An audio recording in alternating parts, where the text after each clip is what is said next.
Greetings and salutations, everyone, and welcome to a game that gets too often forgotten. Persona 2 has become the series' definitive cult classic, being revered for a lot of its narrative and gameplay decisions, but also somehow being left out of a lot of modern conversation. But I've heard rumors that this game is too easy, and that the main character is so strong they can win most battles by themselves. So, let's make that rumor a reality. Can you beat Persona 2 Innocent Sin with only Tatsuya? The rules of the run are simple. Only Tatsuya is allowed to have a quantifiable effect on anything. Nobody else is allowed to heal, talk to demons, attack in combat, nothing. But unlike SMT games where people can hit 0 HP, everyone will revive at 1 HP after a combat, which would mean we could theoretically use them as damage sponges. So how do we deal with that? Well, I initially experimented with some game shortcodes I found for the PS1 version to set everybody's HP to 0. But as it turns out, characters only become knocked out if their HP is reduced to 0. And it can't be reduced to 0 if it already is. So setting everyone's HP to 0 somehow turned them into unkillable zombies. Which, while funny, is not what I wanted.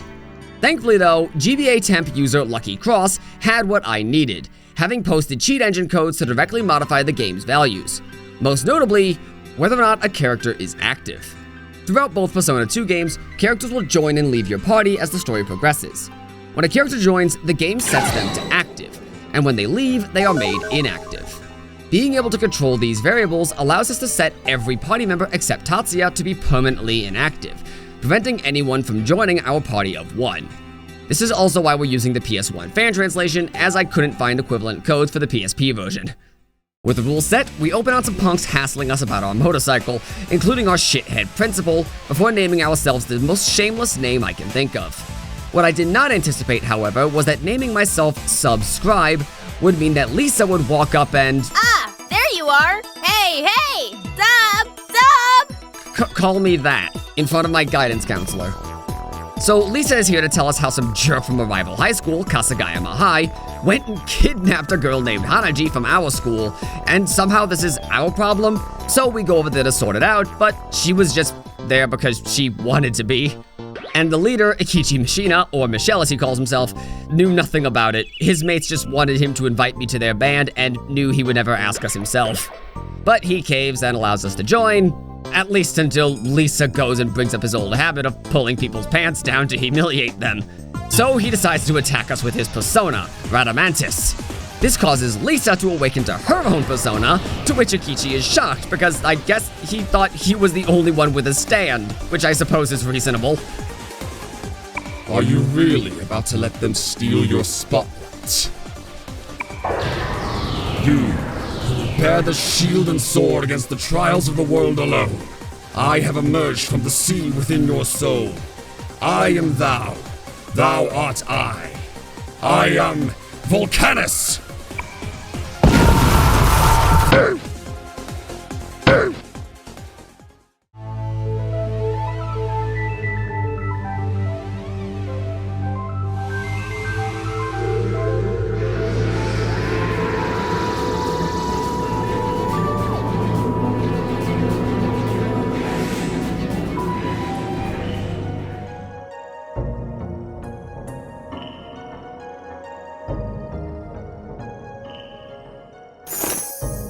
Here I come, I am Philemon.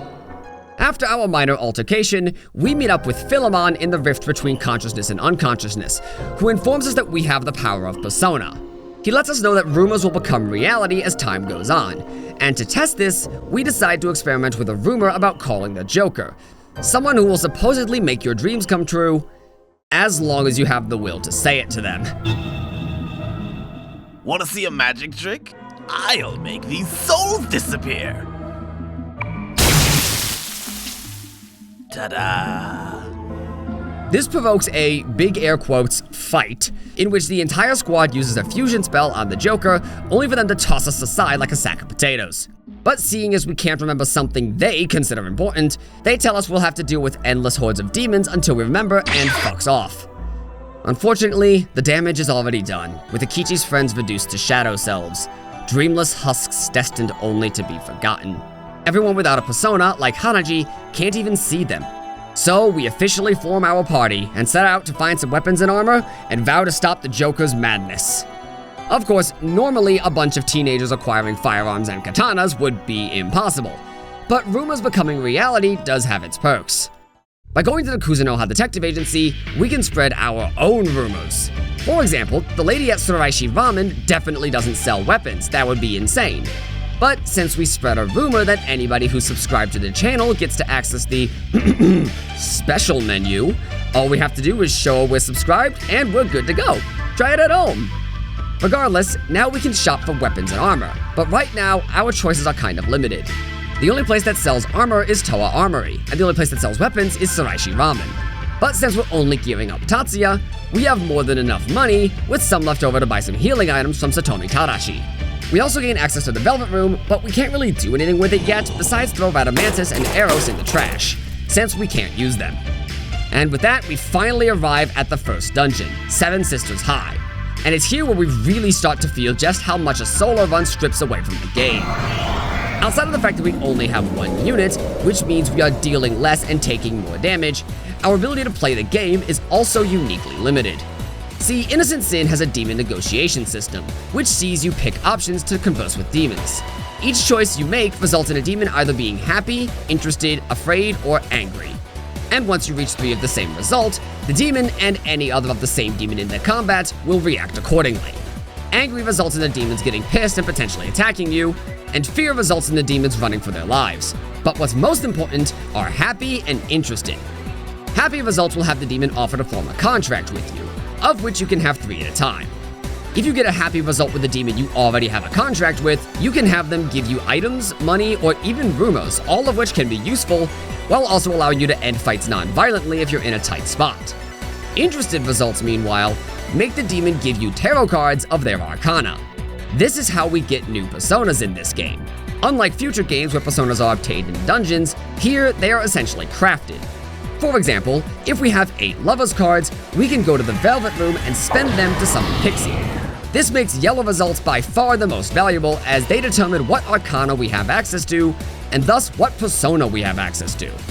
However, if you can form a contract first, then make them interested later, the demon will not only give you more tarot of their arcana, but you will also be given free tarot, of which you can give to Kazuma Kaneko in the Velvet Room to turn into tarot cards of any arcana.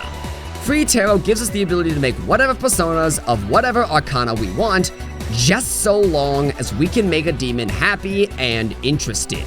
See, negotiations were designed assuming you would have 3 to 5 characters to use. Every character has 4 different options to negotiate with, each with their own results. They also have combo options if you have them work with 1 or 2 other characters, which also have their own results. Without party members, we lose access to every other character's contact options, as well as all combo contacts. We can only use the 4 options Tatsuya has to himself: Imitation, Persuasion, Manly Chat, and Killer Stare. And sometimes those just won't work. Some demons just won't like Tatsuya.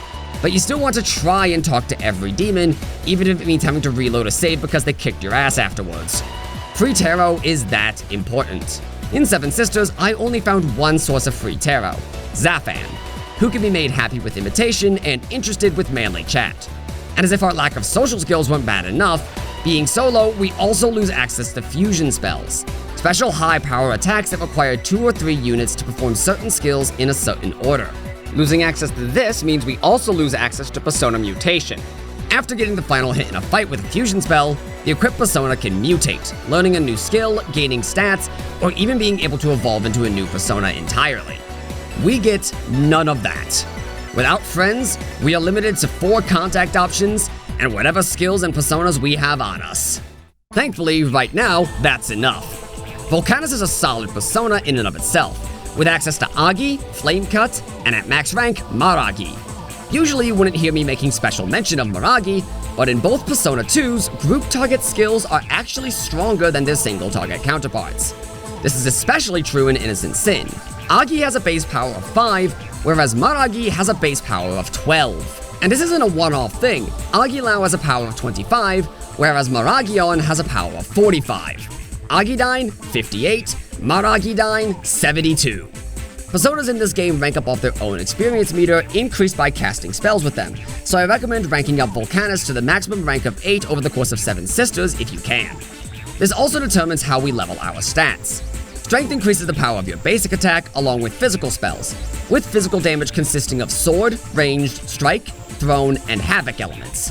Vitality increases your HP as well as your defenses against physical attacks. Technical increases your MP, your magic attack, as well as your magic defense. Agility determines evasion, accuracy, and the speed with which a unit acts in battle. And luck supposedly increases your crit rate and odds of persona mutation. We're going to be relying on magic spells for pretty much the entire game, so I recommend prioritizing tech over everything else, with a soft lean towards vitality and agility. With that, nothing should be able to stop you from reaching the 3rd floor, where Lisa and Michelle get into an argument. You need to take some responsibility for what happened. You helped summon the Joker, after all. Oh, and you're one to talk about responsibility, Mr. Underpants Gang Leader. Like you're one to talk, you're just some white girl speaking Japanese. How's about I give you a new name that's easier on the lips? You know what? From now on, you're Silver Girl, Ginko. Try not to wear it out, baby doll.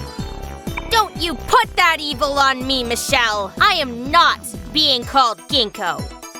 Okay, I know the game explains Ginko, but Eikichi, that sounds like a slur. You just invented a slur for the girl you met 2 hours ago, and the UI changes! Thankfully, saving us from this situation is Maya and best girl Yukino, who, by cosmic happenstance, also happen to have personas.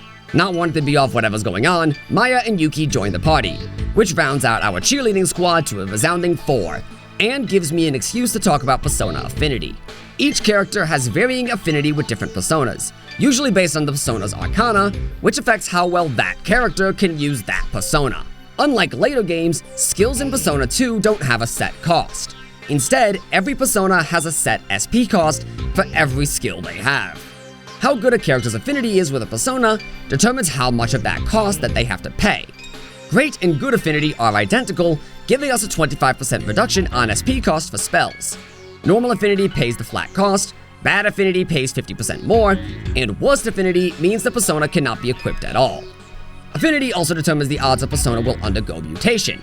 You know, if we could trigger one. Now, while affinity is usually based on arcana, characters' unique personas are an exception.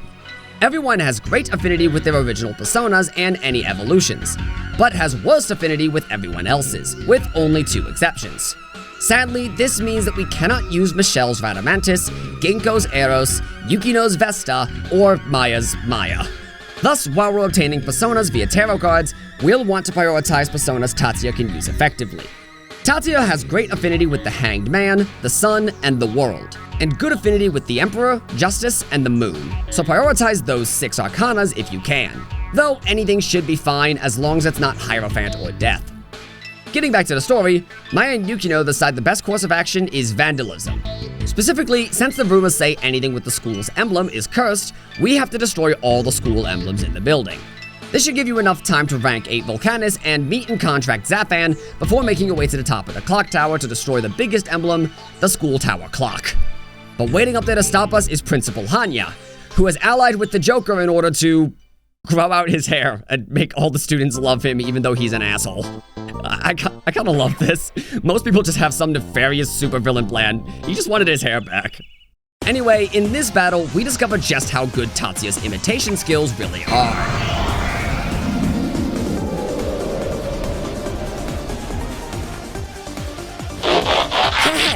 And you call yourself a teacher?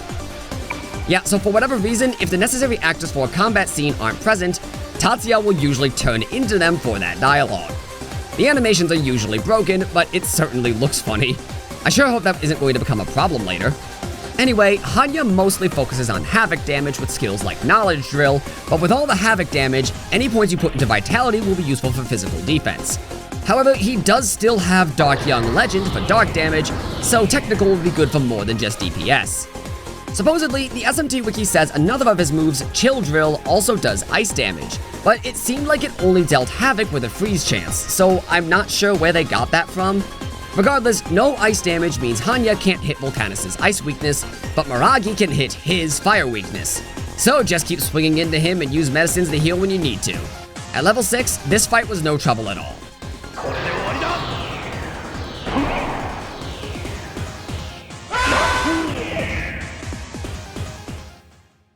After we beat him, the clock tower is destroyed and Hannya jumps out the 4th-story window. At which point, the game gives us the opportunity to spread a rumor of our own. And our answer decides whether Hannya lives or dies. It doesn't change anything but a small detail late game, so pick your preference, make a pit stop by the Velvet Room to throw Maya and Vesta in the trash if you haven't already, then make your way to Peace Diner in Yumazaki. It's here we are introduced to the game's rumor monger system through Chikarin. Rumor mongers will provide us with rumors that allow us to make stores sell weapons and armor. There are 5 rumor mongers, 1 for each area of the game, and the good rumors won't always be on the same person, so make sure you're searching around town for the latest gossip. For now though, we can learn everything we need to know from Chikarin at Yumazaki's Peace Diner and Toro at Gaten Sushi in Hirasaka, who give us inverse rumors from each other. Chikarin tells us that Time Castle is selling weapons at cheap prices, but the quality is poor. Rosa Candida is selling defensive gear at expensive prices, but the quality is fantastic. If you play the local sweepstakes, you can win easily, but the prizes aren't that special. And Mu Continent in Yumazaki is secretly a casino, and you can win big at blackjack there.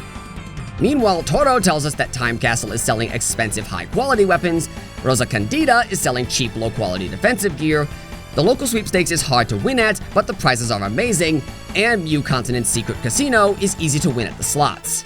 In terms of shops, you always want expensive but high quality. While the prices do get up there, money won't be an issue for us pretty soon. For similar reasons, you also want the sweepstakes rumor that says you don't win often, but the prizes are great, since you can win some of the strongest weapons in the game that way. Head to Satomi Tadashi and buy 99 sweepstakes tickets, then give them to Tamaki at the Kuzunoha Detective Agency. After spending a bit of time in any dungeon, you can go to Lisa's house and talk to her father, Steven Seagal, to see if you win. After that, buy 99 more tickets and repeat the process until you win something. Of course, with all gear prices at their highest and spending 74,250 yen on the lottery every time we go to the drugstore, we're going to need a lot of money to fund all this. And that's where the final rumor comes in. Once you spread either rumor about Mu Continent, its casino will be open for business, and the game you choose will be so likely to pay out, you're more likely to win than you are to lose.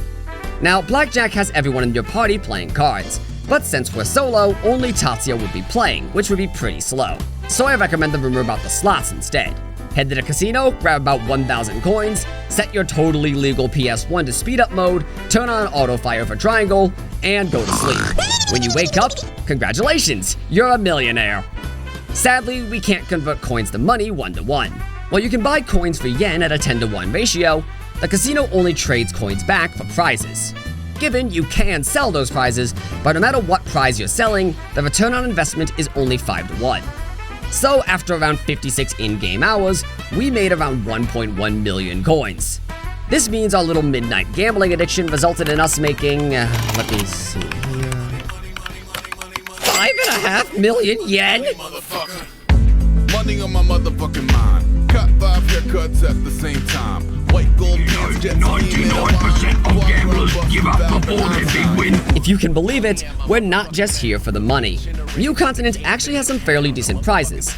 Muscle drinks which act as full HP heals that overheal you by 20%, disguise kits to repel low-level encounters, skill cards that let you give personas you summon additional skills, but most importantly, the Lucky Sauce and Vitality Sauce.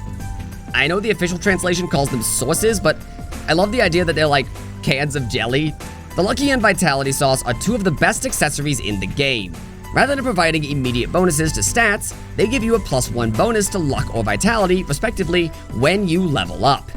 These upgrades are permanent, so the longer you have the sauces equipped, the more value they have. I did pick up both, but I wore the Vitality Sauce the most, as we care about vitality a lot more than luck. After you've picked up all the items you want from the casino, convert most of your remaining coins into prizes and sell them at Satomi Tadashi. Begin abusing your newfound wealth by purchasing 99 of literally every single item from Satomi Tadashi, then head over to Rosa Candida and Time Castle to pick up some new gear. If you ever need more cash, just gamble again. Money is no longer an issue. Now that you have more money than God, head to the detective agency and put 100 yen into the talking cat at the front. Do this 100 times, and it'll give you an incense kit, which contains 2 of every single stat-boosting incense in the game. We're almost done with the detour, I promise, but before heading to the next dungeon, stop by Gaten Sushi in Hirasaka to pick up some food. Persona 2 allows you to eat food at the restaurants throughout Sumeru City, which gives you temporary stat boosts, and Gaten Sushi has one of the best options. In the PSP version, you can purchase halibut for 400 yen, which gives you a plus 8 to your technical stat. This is a huge buff, so buy it every chance you get. In the PS1 fan translation, this item is instead called salt packets. With the detour finally over, head to Club Zodiac to meet Anna Yoshizaka. Yukino tells Anna to stop smoking and drinking when she's only 17, and Anna responds by crushing on her hardcore, before leaving to make it everyone else's problem. And if you think I'm joking, Anna literally confesses to her in the novel adaptation. I love you and am captive to your beautiful face.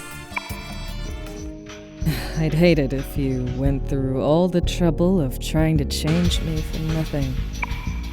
Anyway, as she leaves to go become a minor antagonist, some Cass High punks decide to let Eikichi know that the head of Kasugayama has replaced him as the big dog at school, spreading a rumor that the head is stronger than the gang leader.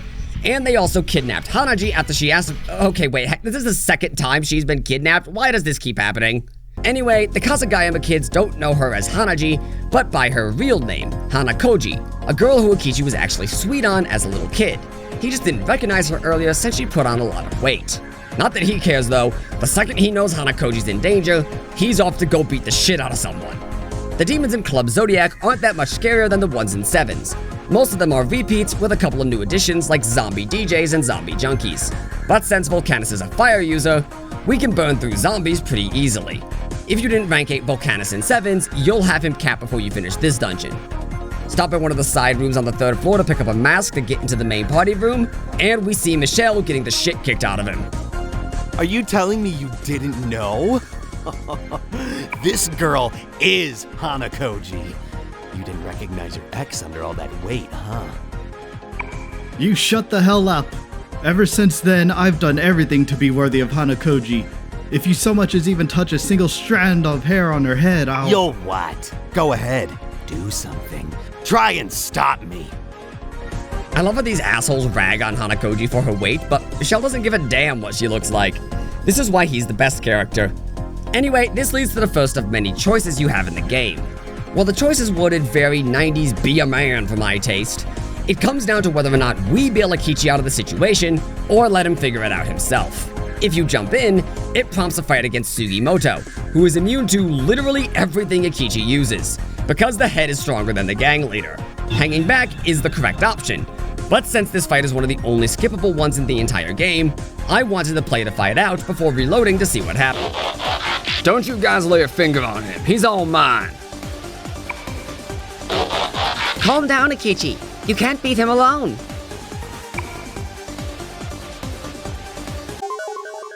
Huh. Okay. Well, the game's soft blocking is not good, but since Sugimoto is optional, I decided to table that issue for now. After Sugimoto slashes Eikichi with a knife while ranting about how he's the blame for every issue in his life, Eikichi has the funniest realization in the entire game.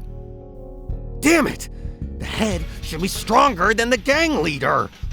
Well, because of what you did, I'm no longer the leader of a gang anymore. What? But just cause the head's stronger than some gang leader doesn't mean that you, Hiroki Sugimoto, are stronger than Eikichi Mishina. I can't write anything better than this. Eikichi wins a fight with wordplay. Sadly, Hanakoji is too ashamed of the way she looks to face Eikichi and runs off before he can treat her wounds. The characters in this game are so sweet, man. Eikichi never looks down on Hanakoji for her weight, even before he knows who she is, and it's such an endearing part of his character. Michelle is a shameless flirt with a heart of gold, and I love that about him. So Sugimoto tells us that he was put up to this by the student body president of Cass High. So after a quick pit stop to check the sweepstakes, we head to Kasugayama to see them setting up for their school festival. You can find various demons loitering around the halls. I guess they're here for the takoyaki stands. But after we run around the entire school, we're told that the student body president is in the basement. After Michelle and Ginko dart in after him, we all follow them in, only to discover this was a trap to seal us inside the underground bomb shelter that this school just has, I guess. And of course, it comes with its own set of rumors. Firstly, nobody knows the exit. Once you're in, you can never find your way out. Secondly, one time though, someone found their way out using a mirror. Kind of contradictory rumors, but it effectively means we're stuck here until we figure out how to get out. This is where combat started to get a bit more complicated. A lot of the enemies in the bomb shelter are quite a bit tougher than those in the school, so you want to stay on your toes. Thankfully, a decent number are weak to fire, so Volcanus isn't going to be worthless just yet. The two demons that cause the most issues are Agathion and Nisrak, since they're immune to fire, but since Volcanus is as well, we can usually just beat them to death with our sword. Plus, we can get both happy and interested results from Agathion, meaning once we form a contract with him, we can farm him for star cards along with some free tarot. While traversing this area, you can't use your map, but since there's only one way in and out of each area, I recommend just hugging one wall until you find the exit. After around 6 or so rooms, everyone decides to take a break, with Maya and Tatsuya sharing a bit of a moment, talking about their good luck charms and the people they got them from. Maya's from her father, Tatsuya's from an old friend. Of course, even in tender moments like these, we can't escape the curse of our name choice. Good night, Sub. Sweet dreams.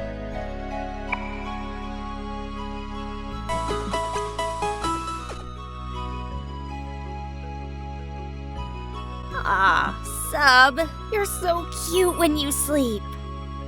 How was I supposed to know this game was bisexual propaganda? Sub, half of the cast of this game are women who could suplex you. You knew what you were getting into from the start.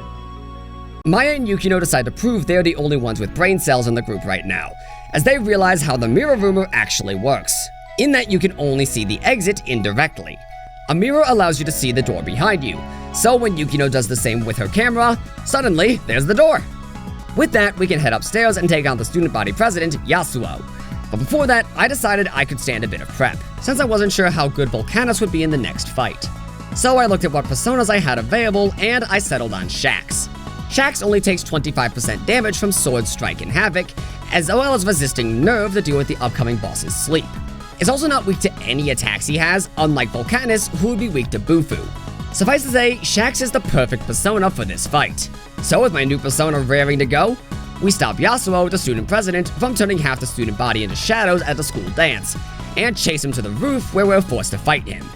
After we imitate Eikichi for a second, Yasuo reveals his persona. Oh. Yeah, so remember what happened with Sugimoto? Since the game expects Eikichi to be present here, it turns Tatsuya into Eikichi. But since the code that animates Eikichi doesn't work correctly for Tatsuya, the game freaks out. Sometimes it'll freeze before the fight starts, sometimes Tatsuya will turn invisible, only for it to freeze when anyone uses a skill. But either way, Eikichi is required for this fight to function. And unlike Sugimoto, we can't skip this fight, so we have to have Eikichi active. However, that doesn't mean we'll be using him. By using a different set of cheat codes, we can set Eikichi's HP to 1 and then abuse Persona 2's battle system to prevent Eikichi from taking a turn. Right before he would act, stop the battle and set his turn to come after Tatsuya's. This will make it so that he never actually goes. So we just need to wait until he dies to an all-target attack, then we can fight as normal. This is how we'll handle circumstances like this when they come up, and they will be coming up again. Comment below which character you think will be required the most. Anyway, once the fight actually begins, we realize why Shax was so good for this fight. It's because Yasuo's persona is Reverse Shax. Persona! Well, one of us is going to have to change. Since Shax has a fire weakness, we decide to swap back to Volcanus to take advantage of it. The fight isn't as bad as I thought it would be with Volcanus, and we don't take as much damage as I was expecting to. So Yasuo goes down before he can even do anything.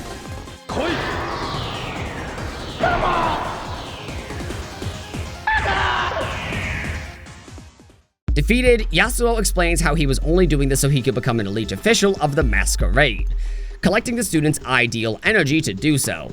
This kind of causes Michelle and Ginko to freak out, since both of them have had dreams about themselves as kids playing a game called Masquerade, a dream they somehow share.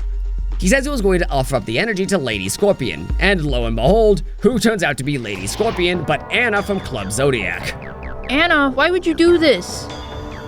You know how they say trans women can double jump?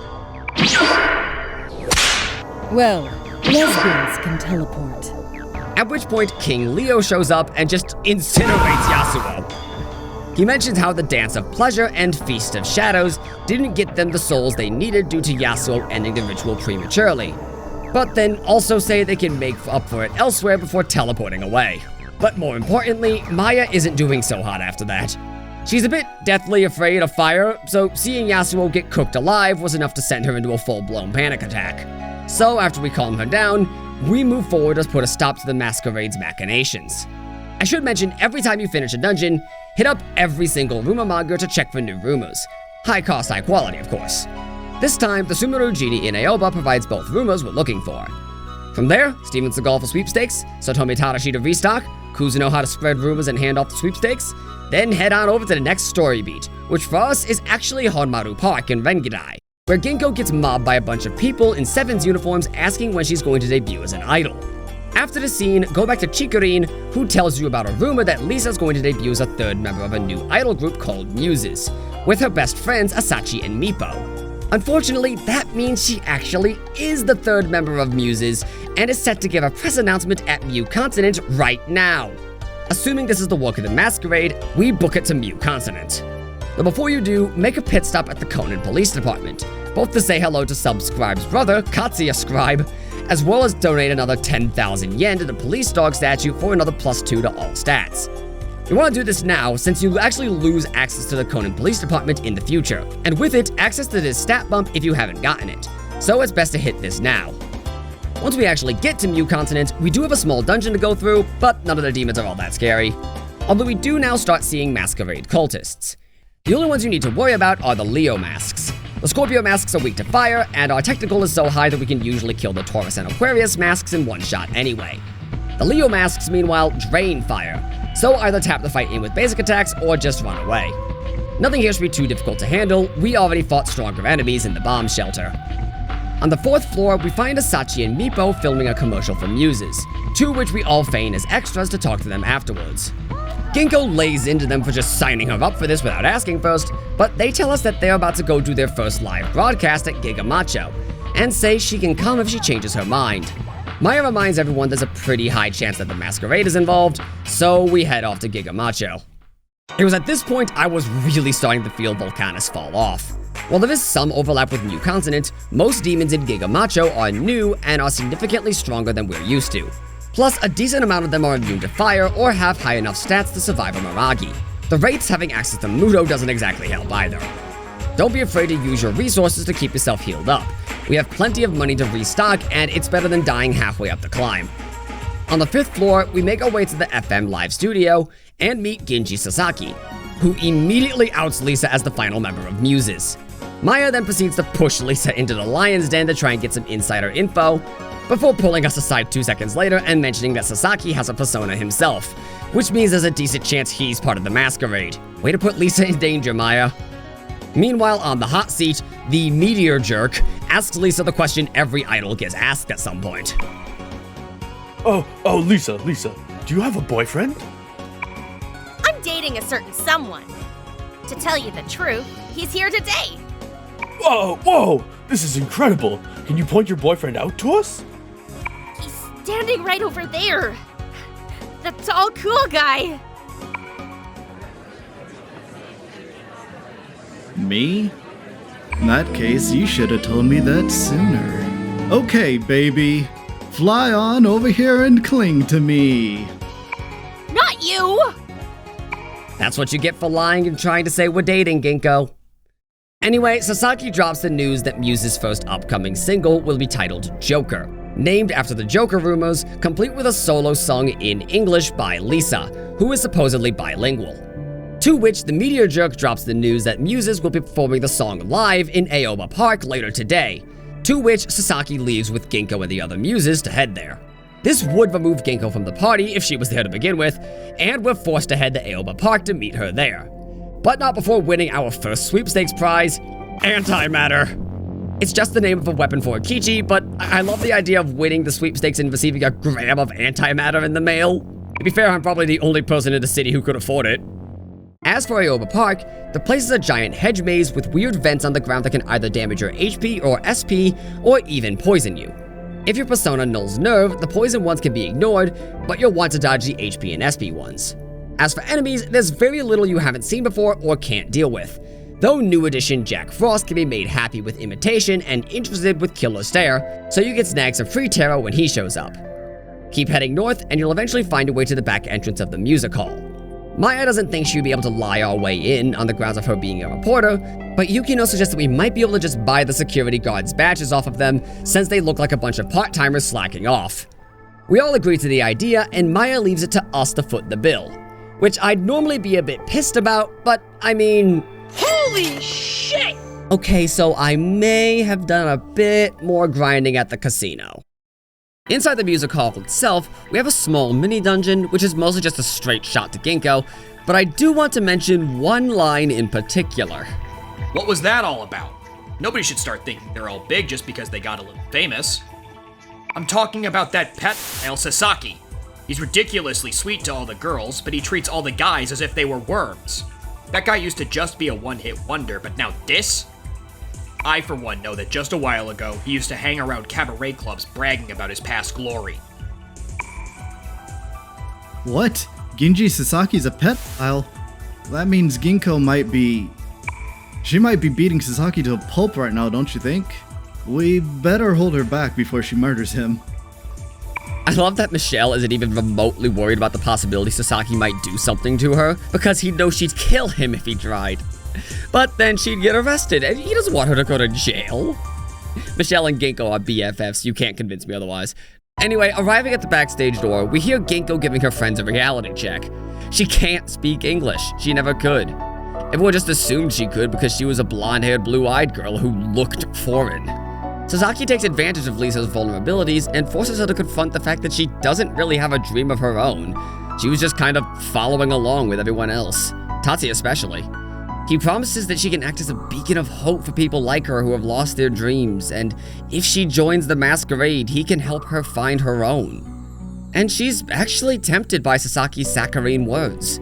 But before we could bust in to save the day, we're forced to fulfill our minimum wage obligations and prepare for the concert. Eikichi wants to charge the stage and save Lisa right now, but just like before, the correct response is to wait and see what happens. So after being forced to watch literally the entire concert, Lisa delivers the solo in Japanese, which just so happens to be part of the Mayan oracle, before admitting she can't speak English to the crowd. Then Eikichi finds a bomb under his seat. A bomb? Okay, fair enough. Anyway, Sasaki reveals himself to be Prince Taurus, with Lisa tearing off her muse's outfit, and oh, how the hell was she?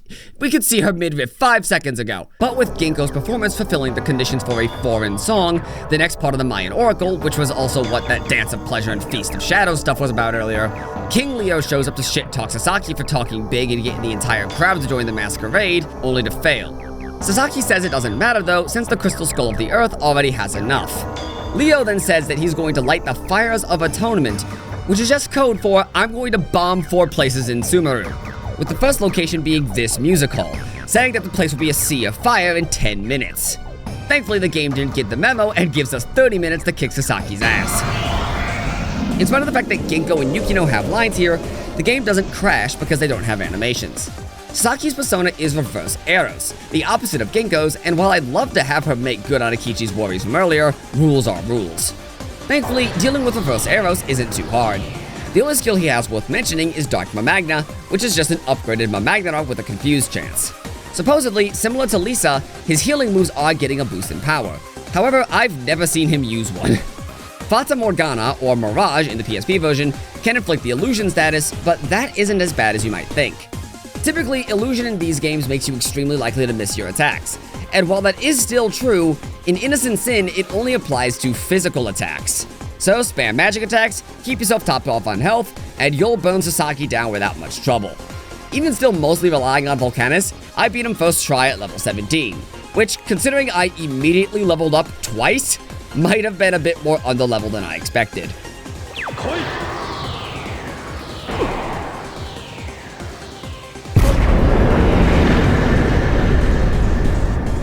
Sasaki decides to go out like a little bitch, stealing Asachi and Mippo's souls on his way out. The game then gives you as much time as you had left after beating Sasaki to find the Oracle of Maya hidden in the area and get out. Thankfully, I had 21 minutes left on the clock, so I had plenty of time, but nothing makes random encounters more stressful than a bomb on the seat. You can find the Oracle in the first room between Eikichi and Yukino, along with a note telling us that while there are 3 locations that'll go up in smoke, only one actually has the transmitter. Once you find it, grab your asses and run.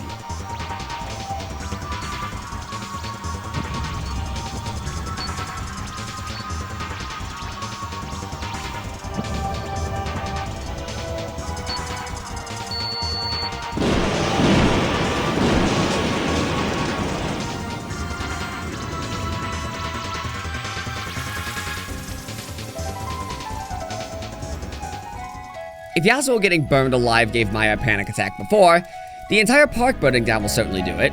But we give her some gentle encouragement to calm her down and promise to protect her, which seems to help. Once she's better, she reads the king's message, but before we can make any sense of it, we see Miss Okamura, one of the teachers at Seven Sisters, walk up talking about the Mayan oracle, as though she seems to know what's going on.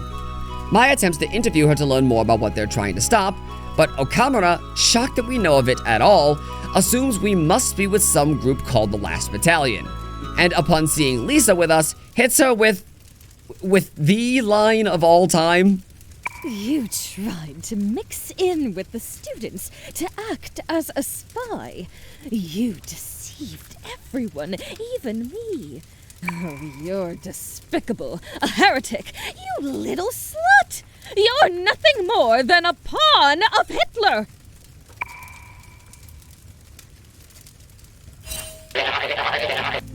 Everyone's not really sure what to make of that, so we decide to call up Yukino's friend Ellie for some help.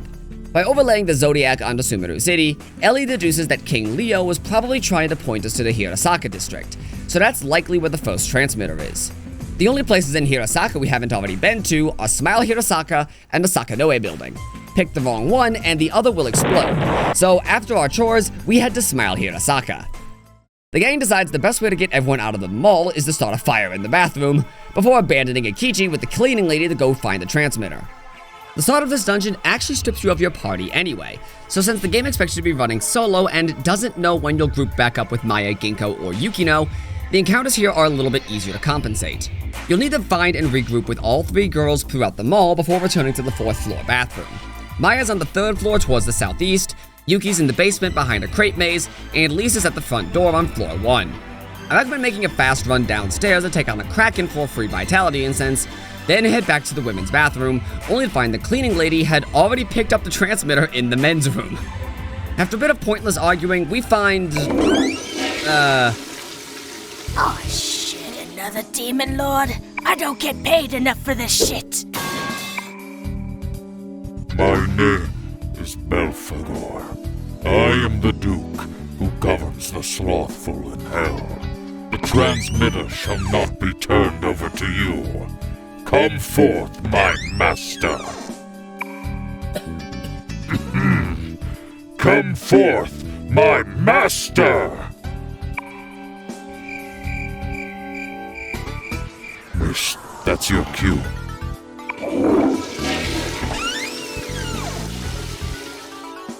I am Ixquic, the reincarnated warrior of the masquerade.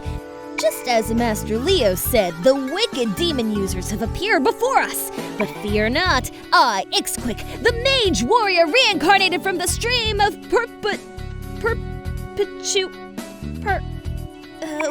wait, time out, okay? Hey, Belle, how are these letters pronounced? That be perpetuity, miss. It's pronounced perpetuity. Reincarnated from the stream of perpetuity, I am gonna whoop your ass! Recoil into the darkness from whence you came!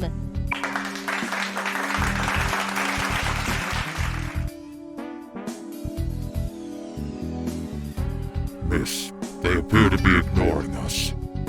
How am I supposed to write something funny when the game is already this good? So the gang disables the detonator while Ixquic is being ignored, only for her to pull out a remote detonator and announce she's more than willing to go down with the building for Master Leo's plans. Maya literally slaps her across the face to knock some sense into her, and then takes the remote away. Sadly, it seems like she's going to need a bit more convincing, but on the plus side, we are treated to some of the best pre-fight dialogue ever. Sounds like someone needs a spanking. It's whoop-ass time! Hey, you copied me!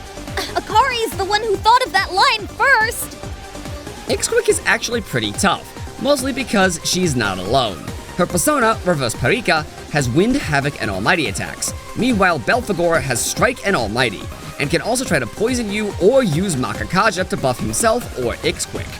Since we don't have access to the Kaja yet, these buffs are permanent. And in Persona 2, buffs are one and done.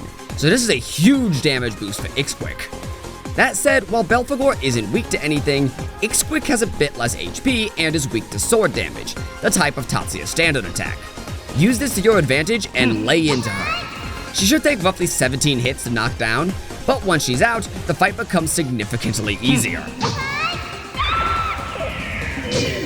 Belphegor is definitely the more dangerous target, but with all of our healing items, he can't withstand us for long. The power of the Aqua spell I gave Shax via skill card, Belphegor and Ixquic don't take long at all.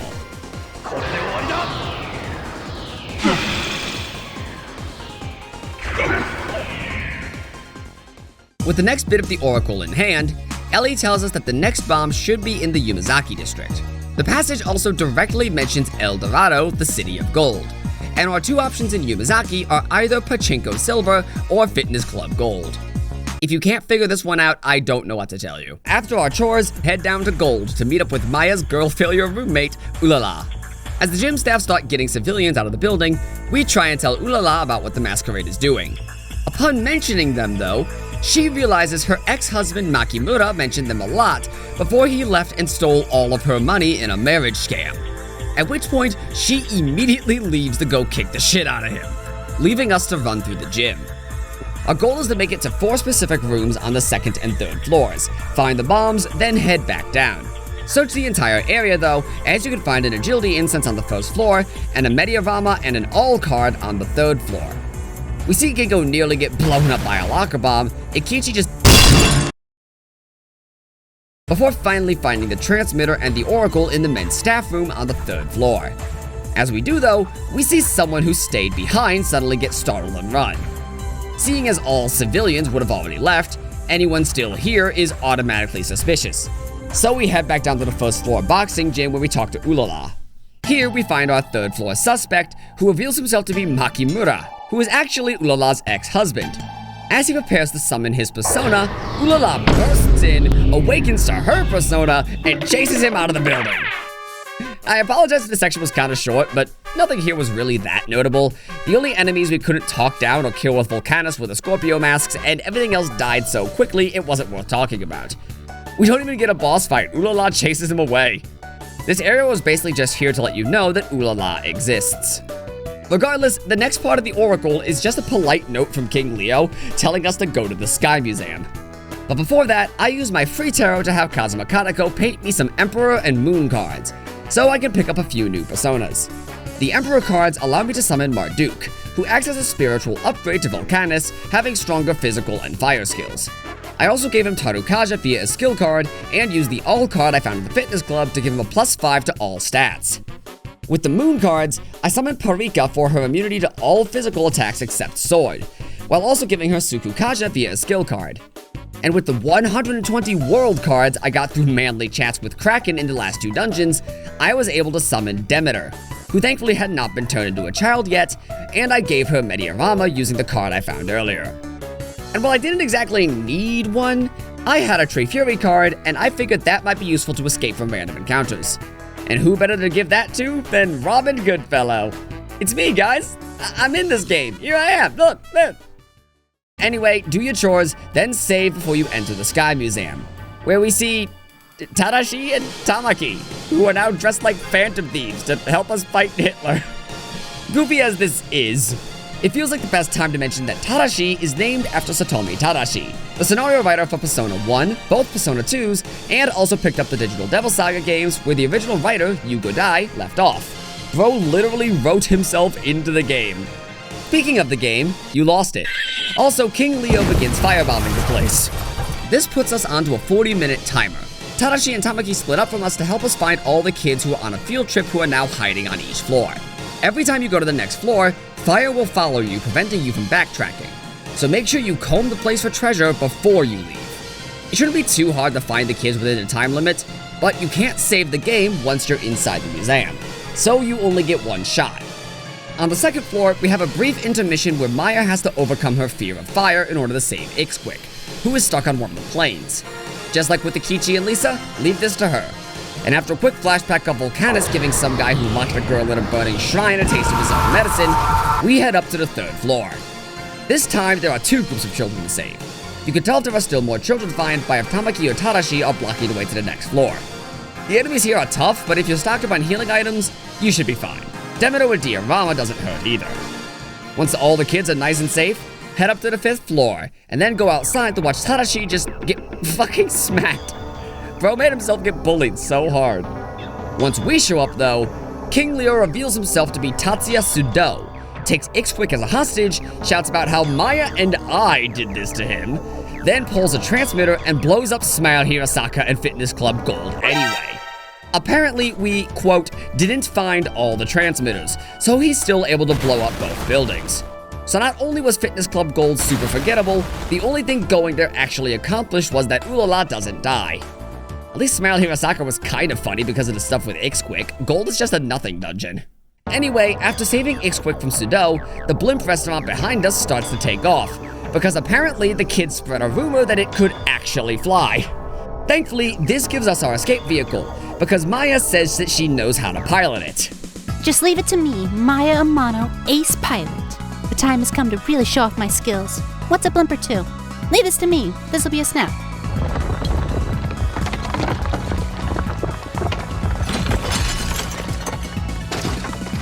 Well, I'll be damned. She actually can fly a blimp. Nope, spoke too soon. What do you mean you don't know how to fly this thing? I mean, I don't really know how to fly this thing. I can't make it any simpler. Then how did we get up here? I don't know, I just started pushing buttons. What did you do? Relax, I've got this under control. In fairness to Maya and her inexplicable blimp flying experience, I don't think it's necessarily her fault. That would be due to our unwelcome stowaway. Sadly, Maya is required for the fight, so we spawn her just to die and tackle the fight against Tatsuya Suou. Suou is one of the funniest fights in the game, due to his persona, Reverse Volcanus. Reverse Volcanus has Aguilau, Maragion, Agidine, Tarukaja, and Dark Conflagrant Wrath. Among these moves, the only one that isn't entirely fire-based is Dark Conflagrant Wrath, which is 1 part fire and 1 part sword. This means that if we're using Volcanus or Marduk, the only things he can hurt us with are his basic attack and Dark Conflagrant Wrath, which both deal a little over 100 damage after a Tarukaja boost. Meanwhile, we do a little over 150 with our own basic attack after buffing with Tarukaja ourselves. This means both Tatsuya Suou and Tatsuya Suou are essentially running the exact same strategy, unable to hurt each other with their fire spells and forced to resort to the persona equivalent of a slap fight. At roughly 150 damage a hit, we can get through Sudo's 2067 HP in roughly 15 hits. Meanwhile, at 110 damage a hit, he only needs 4 to drop us. Unfortunately for him, we bought 99 beads from Satomi Tadashi, so he actually needs to hit us 298 times. Under the sheer weight of my gambling addiction, Tatsuya Suou goes down easy.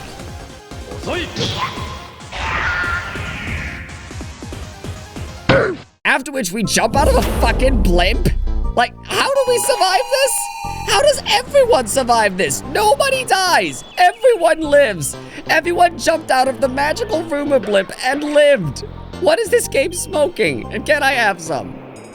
Unfortunately, the Masquerade wastes no time turning the crashing blimp situation to their advantage, spreading a rumor that a group of 5 was responsible for the bombings. Like, they do that instantly. Hearing this, Maya proceeds to use the kids to spread a counter-rumor that we aren't the terrorists so that we won't become the terrorists.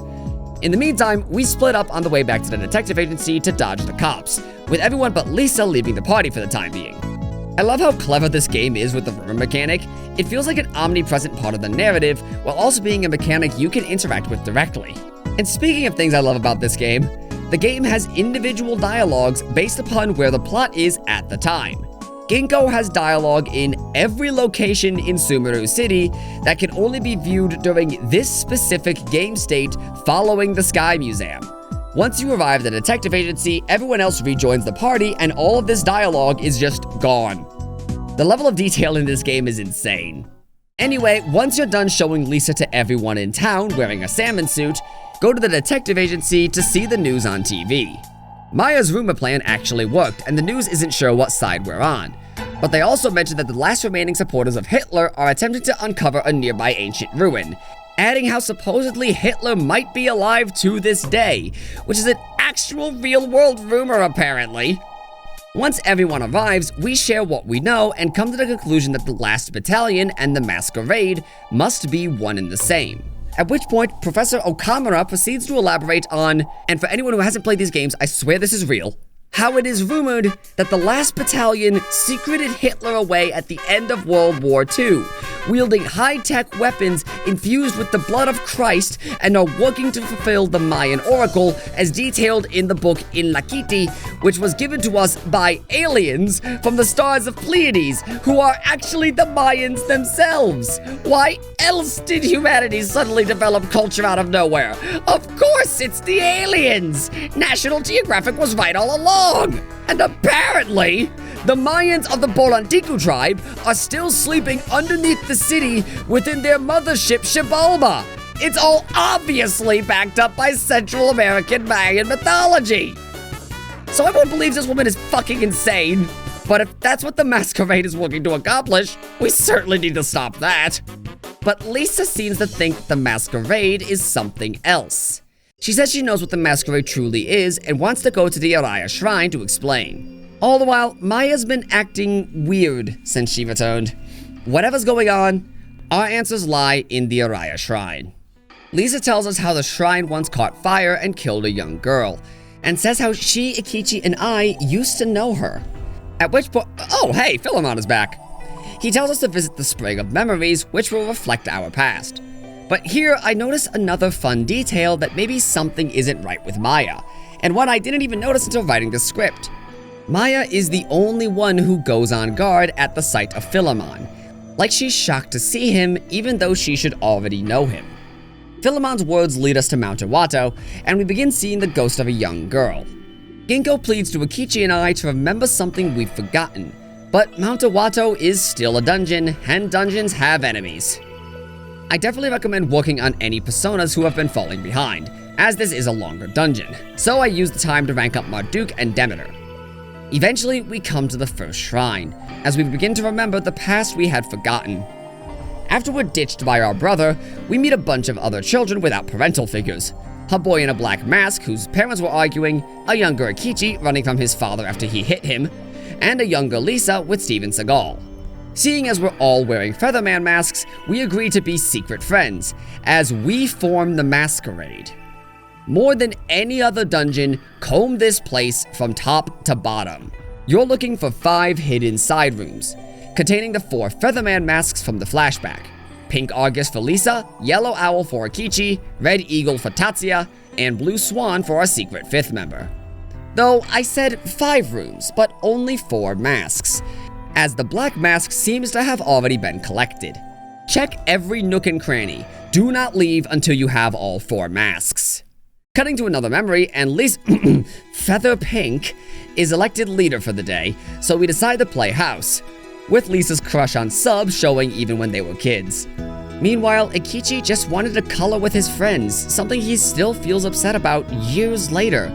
But Lisa didn't feel comfortable playing house with anyone else, because everyone else picked on her for being a foreigner.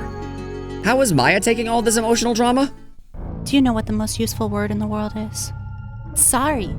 If you tell someone that you're sorry, no matter what happened before, they're bound to forgive you.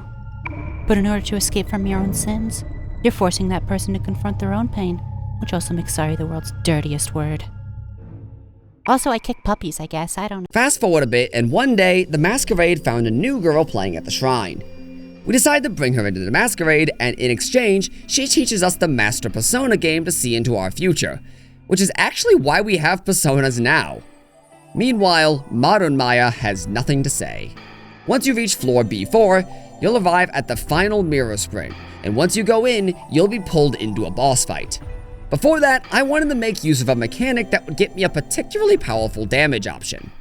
Earlier, I said if you make a demon you have a contract with happy, they will give you money, items, or arumas. These rumors are what we want. If we form a contract with Picolis, we can ask him for information, and eventually, he'll tell us that Demeter supposedly has the skill Ultra Frela. After that, we can make him happy again to get him to spread that rumor. And now, Demeter will have access to this skill. This applies to both the Demeter we find in random encounters, as well as our own Demeter. Now, Ultra Frela is, by default, worse than basic Frey. 18 power single target, compared to Frey's 20 power all target. However, if we make Picolis happy 2 more times, we can get 2 more rumors. The first is that Ultra Frela is extremely weak, which will reduce its power to 1. The second is that it's really strong, which will increase its power to 62, making it the strongest single target option until we get access to dying tier spells in the late game. You can only spread 1 of these rumors, and you should always pick the strong rumor. Yes, it does mean Wild Demeter will have a strong option against us, but we only see her in the bottom floors of this dungeon and the early parts of the next. Meanwhile, Ultra Frela will be useful to us for much longer. It's almost always better to have a strong option for yourself than to give enemies you won't ever see again a weaker option.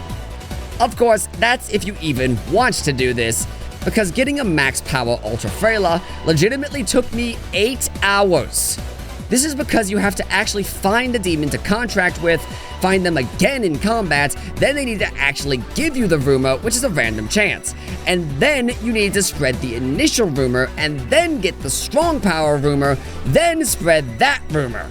This was a massive pain in the ass for something I really didn't even need, so I don't really recommend it. But once you're done, enter the final spring. In the final flashback, the new girl has to leave at the end of summer, and says she's leaving tomorrow. Everyone is distraught since the girl had avoided saying anything so nobody would be upset. But that's when baby Lisa comes up with the bright idea. If we lock her in the shrine until tomorrow, she won't be able to go anywhere. And as everyone suddenly remembers, Lisa shouts the vision away, declaring that the girl died because of them. She continues that because Sub protested, they all locked him in the shrine with her, and the next day, the shrine burned to the ground. Eikichi explains how the 3 of them, him, Lisa, and our other friend Jun, swore to never meet again, hiding their masks within Mount Iwato. Lisa adds how her father later got a call that the body of the girl wasn't found, which is how Lisa comes to the conclusion that the girl who died must be the Joker. Suddenly, Maya attacks us. I fooled you all into becoming my friends again, to get revenge. I merely wanted to wait until the time when all your memories had returned. As Maya prepares to strike again, suddenly a second Maya shows up. Turns out the reason Maya's been acting so weird is because this is actually Maya's shadow. The game's pretty sneaky about this too. You can actually tell the exact moment Maya is swapped for Shadow Maya. After we split up following the blimp crash, when Maya arrives at the detective agency, her eyes have shifted to more of an orange color. You can even see the change in the pause menu. Besides that, the game doesn't call attention to it. You can only tell Maya is different through subtle details or by talking to her in the overworld. Anyway, the rumors that we were the terrorists created Shadow Maya as a spy for the masquerade. And while we believe that Maya was the Joker for all of 2 seconds, suddenly the actual Joker shows up, with Maya correctly deducing that he's Jun, begging him to understand that she's alive. But sadly, he can't bring himself to believe that I didn't kill Maya 10 years ago, and commands Shadow Maya to kill her. And the game soft locks. Yep, we need Maya here, go figure. Shadow Maya is a downright toxic fight. Tatsuya's forced to start at half HP because of that hit we took in a cutscene, and Maya has a super annoying kit to boot. She has Poisonous Scratch, which deals low havoc damage with a poison chance, has Mahama to kill you on a 36% chance, or 18% if you resist it, has Aquadyne for heavy water damage, which will slaughter any fire aspect personas you bring to the table, but her 2 most dangerous attacks are Diamond Dust and Dark Dimension.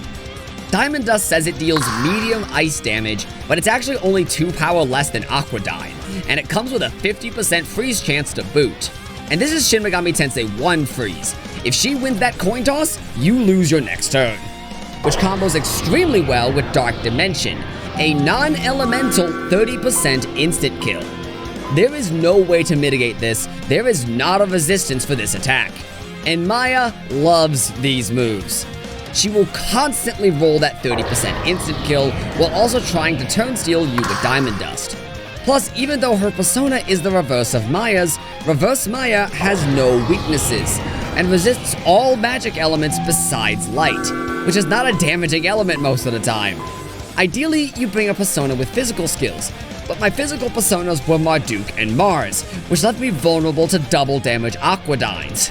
But after a literal hour of attempts, I realized I couldn't afford to care. I swapped to Mars, and thankfully, Aquadyne did less damage than I was expecting due to my insanely high technical stat. This, in turn, seemed to make Maya more likely to go for it, so I was able to swing more often with Tarukaja boosted twin slashes, only healing when necessary. On those turns, I swapped to Shax, as his water immunity would shut down Aquadyne. But with Twin Slash crushing her HP and Shax blocking her water skills, I was eventually able to take Shadow Maya down.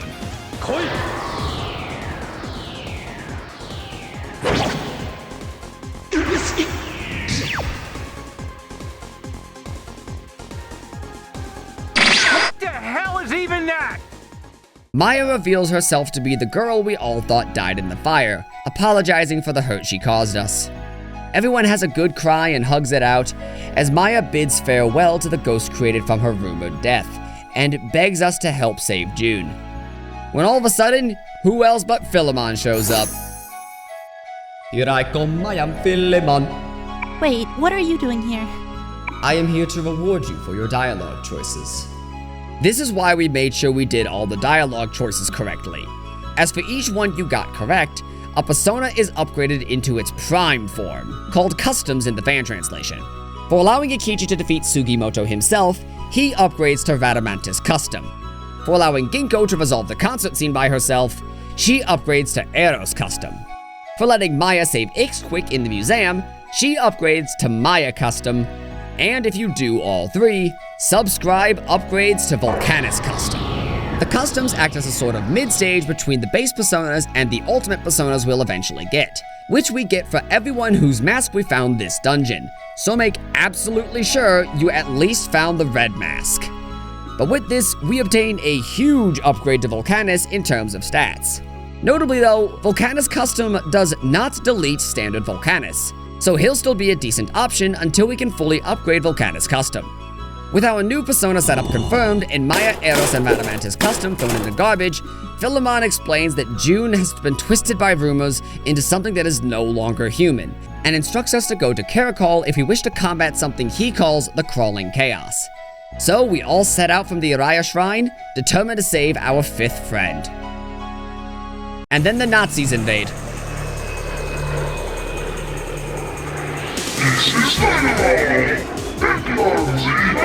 This is still one of the wildest sequences in any game to me.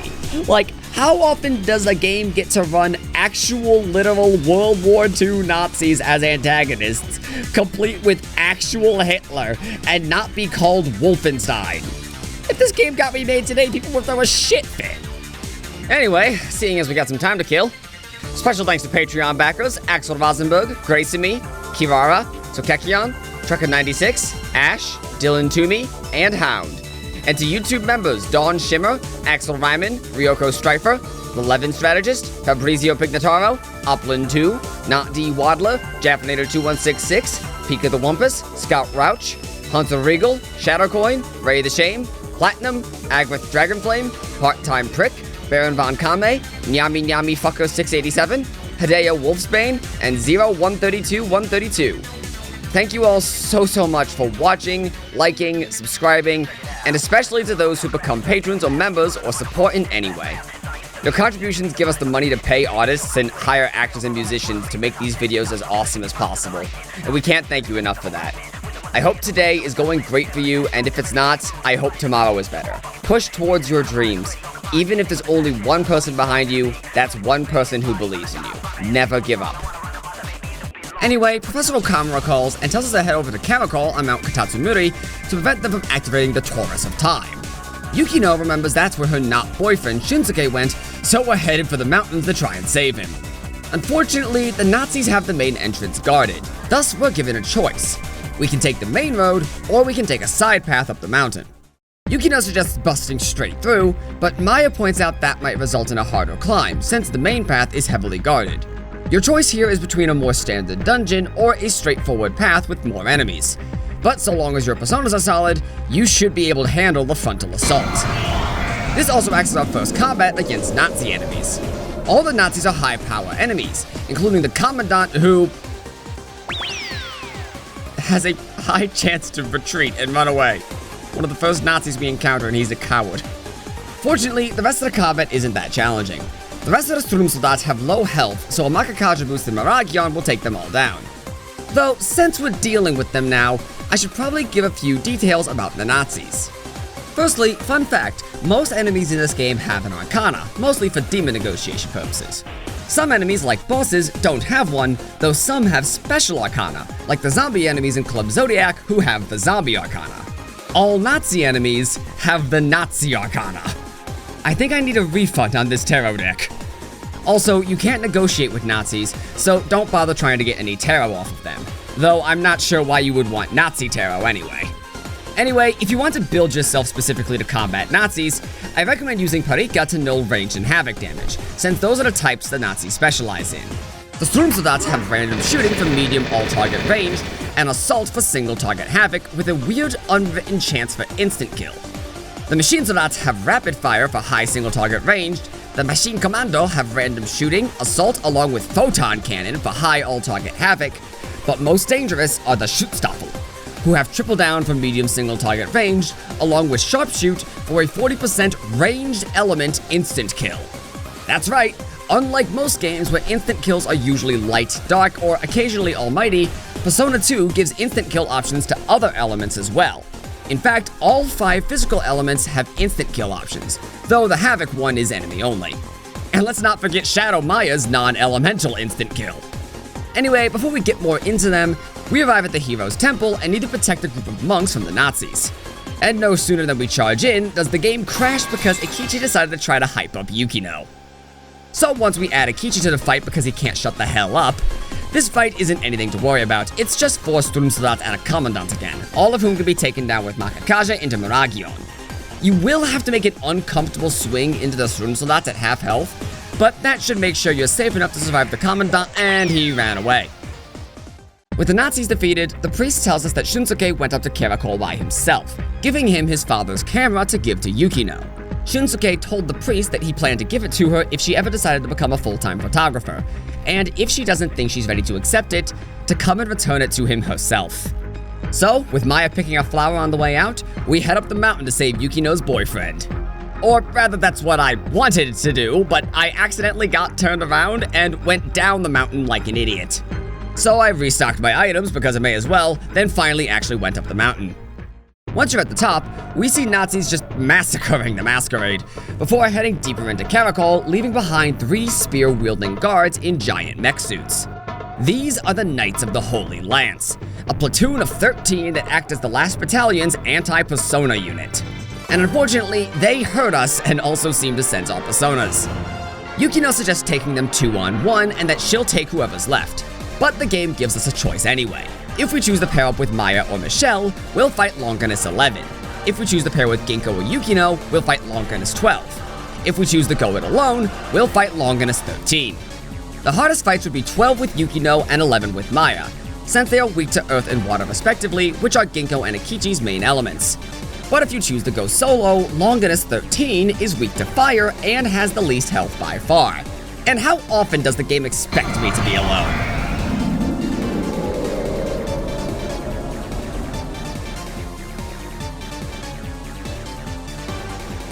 Oh, ein Kampf einer gegen einer, mein Junge. Du hast Mut, das gebe ich dir.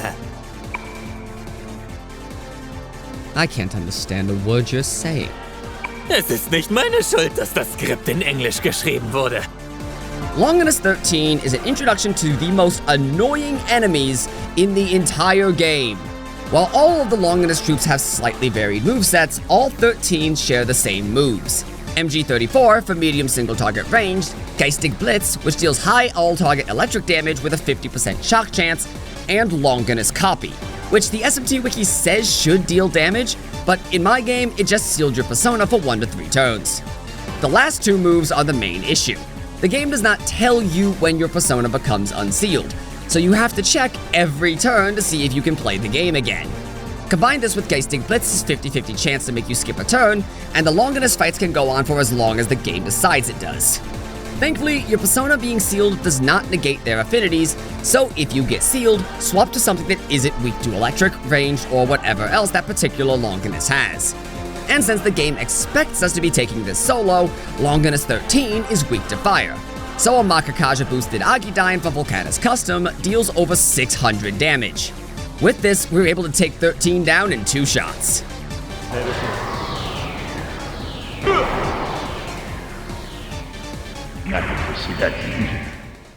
With the first 3 Longinus troops dead, we see Shunsuke pinning himself against the tree, just proud to have caught the entire battle on film. He tells Yuki to catch the stars on her camera, but she's beside herself. As the one she loves dies in her arms, so too does her will to fight. At this point, you are given one final character choice: to push Yukino to do what Shunsuke wanted for her, or to go on without her and let her mourn. This decision not only changes the fight you'll get later on, but also decides Yukino's fate. If you leave her to grieve, you'll fight her shadow alongside Anna in the next dungeon, which ends with the 2 jumping into the sea of collective unconsciousness, which effectively lobotomizes her. So even though it does mean we won't see a fight later, I just never have the heart to do anything but push her to fulfill her love's dreams, causing her to reawaken to her second persona from Persona 1, Durga.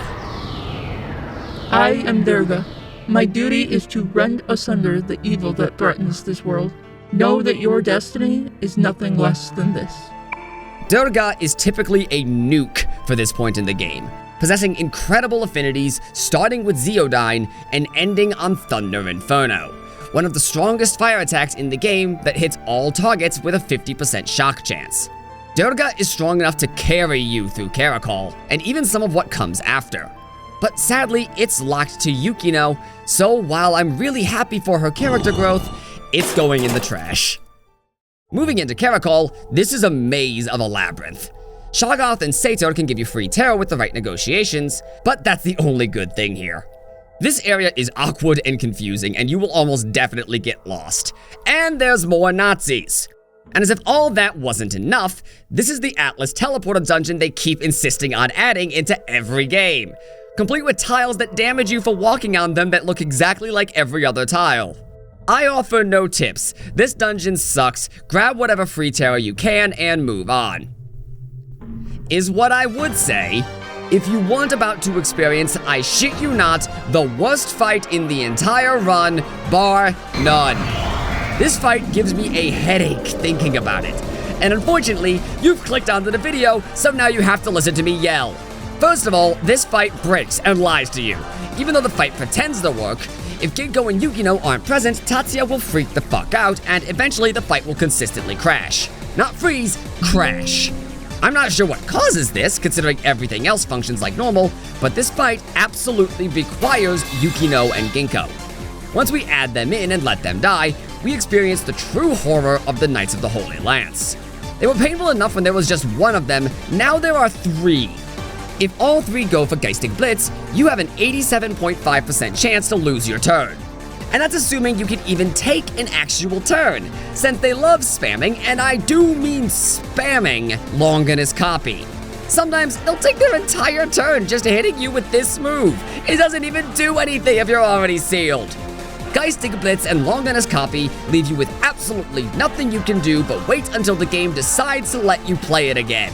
Until then, you will guard, and then you will heal, and you will hope that the game decides to pity you enough to let you have a turn. And that's just their generic options. 10 has Mamagnara and Tsukukaja, meaning she is capable of no small amount of magic damage while also giving them a high chance to dodge.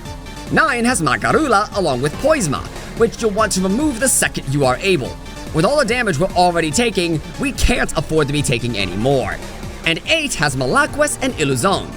If you're sealed, swap off Volcanus Custom. You do not want to be weak to water here for any longer than you need to. but Illusion is a blessing in disguise. I'm not sure if this game's ailment priority or if it even has one, but it seems like if you have an ailment, you can't get hit by another. Meaning, if 8 hits you with Illusion, which we still don't care about, you're effectively immune to poison. Even still, this fight is going to be slow as molasses and feel like swallowing nails. But I recommend casting Makakaja, Rakukaja, and Samakaja if you have it, since Rakukaja is only physical defense in this game, with Samakaja acting as magic defense. Use Fire to take down Longinus 8, Earth for 9, and Wind for 10. For me, this meant using Volcanus Custom for Agidine, Demeter for Magnera, and beating 10 to death with whatever I had, since I didn't have any wind.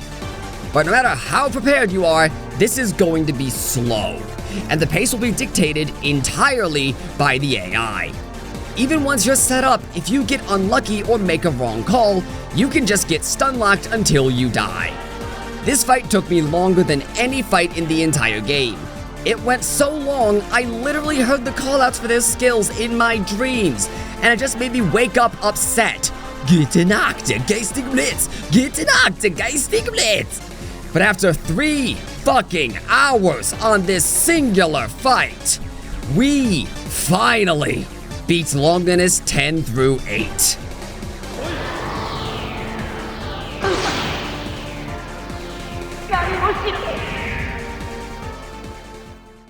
Yukino lets Anna know that she went through a lot of the same things she did, and that she doesn't have to rush to find all the answers. Just relax and you'll find them little by little. At which point, we are confronted by Shadow Yukino.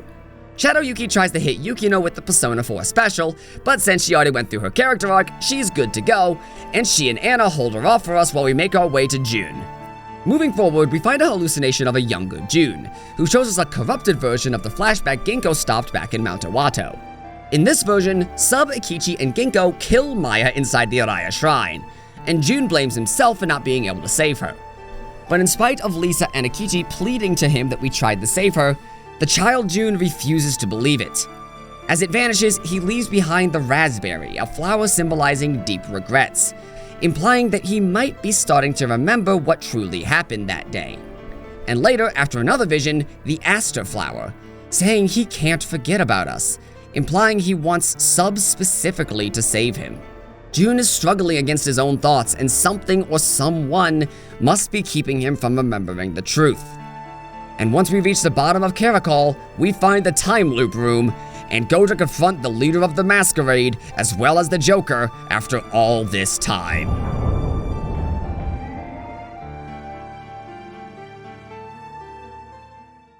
Wait, so you're telling me that's not just some crazy disguise? I've been working with actual Hitler.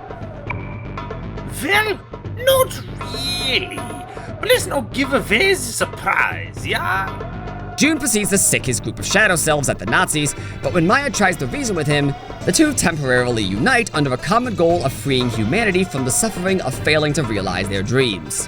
And with that, Xibalba rises.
I have no idea how they managed to get this shit on the PS1, man.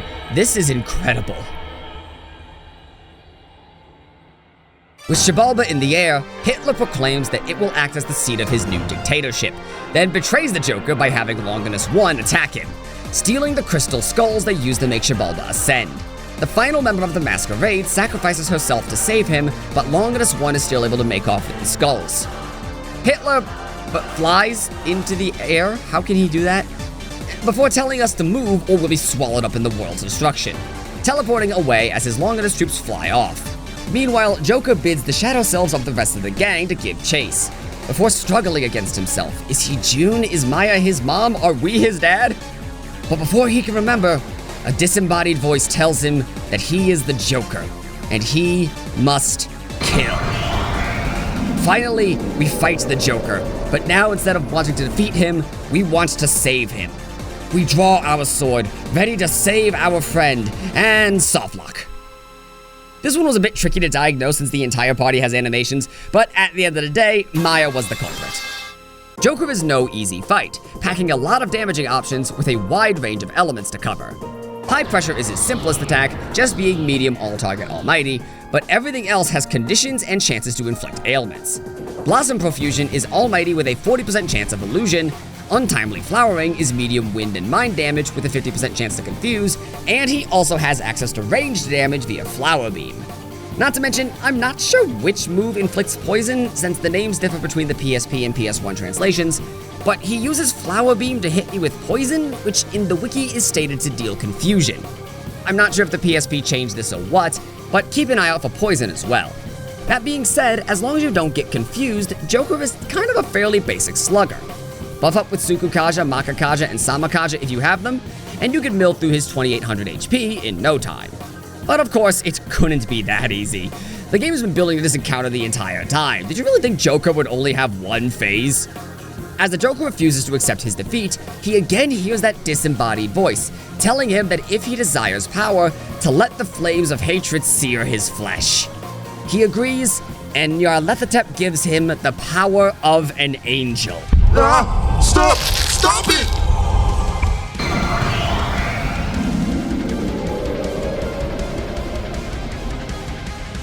Behold, the power of an angel! In spite of the fact that Maya was required for Phase 1 against the standard Joker, she is not required for Angel Joker. Thus, using the power of Cheat Engine, I removed Maya from the party before the fight begins. Thankfully, Angel Joker is a much simpler fight.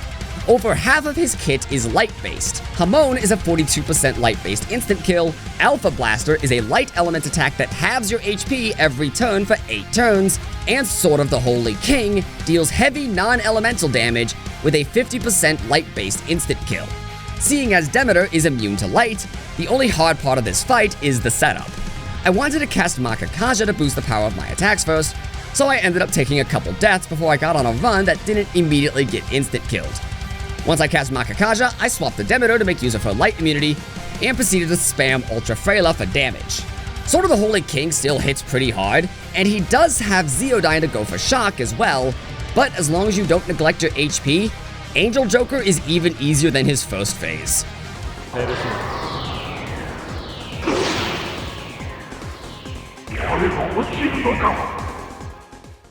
With the Joker defeated, June is now back in his right mind.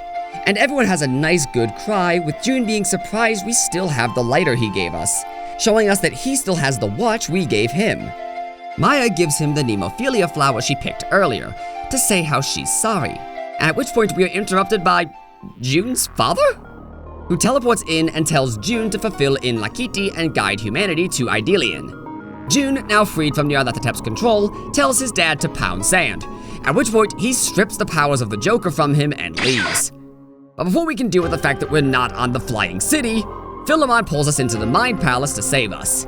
He explains that we are the only ones that can put a stop to the crawling chaos, Nyarlathotep.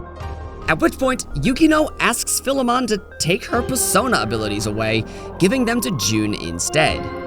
She says she doesn't need a persona anymore, and that she needs to keep moving ahead and learn to express herself. Philemon accepts this, and June manifests his persona, Hermes. He is also the second character who can use another's persona, being able to use Durga if Yukino unlocked it. Also, it is also at this point where if you found the masks within Mount Iwato, the rest of the cast will unlock their second awakening personas, of which we really only care about one.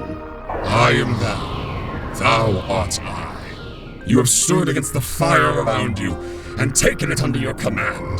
I am Apollo, the master of the blazing sun within your soul. After Eikichi awakens to Hades, Ginko to Venus, and Maya to Artemis, all of whom immediately go to crash, we reawaken at the Araya Shrine, now atop Xibalba. As Ixquic shows up with a bunch of kids freaking out about the flying city, Maya calms them all down by having them tell her about their dreams, before having June teach them the Master Persona game, which I'm sure couldn't possibly have any ramifications in the future. Seriously, Maya, this is insanely irresponsible.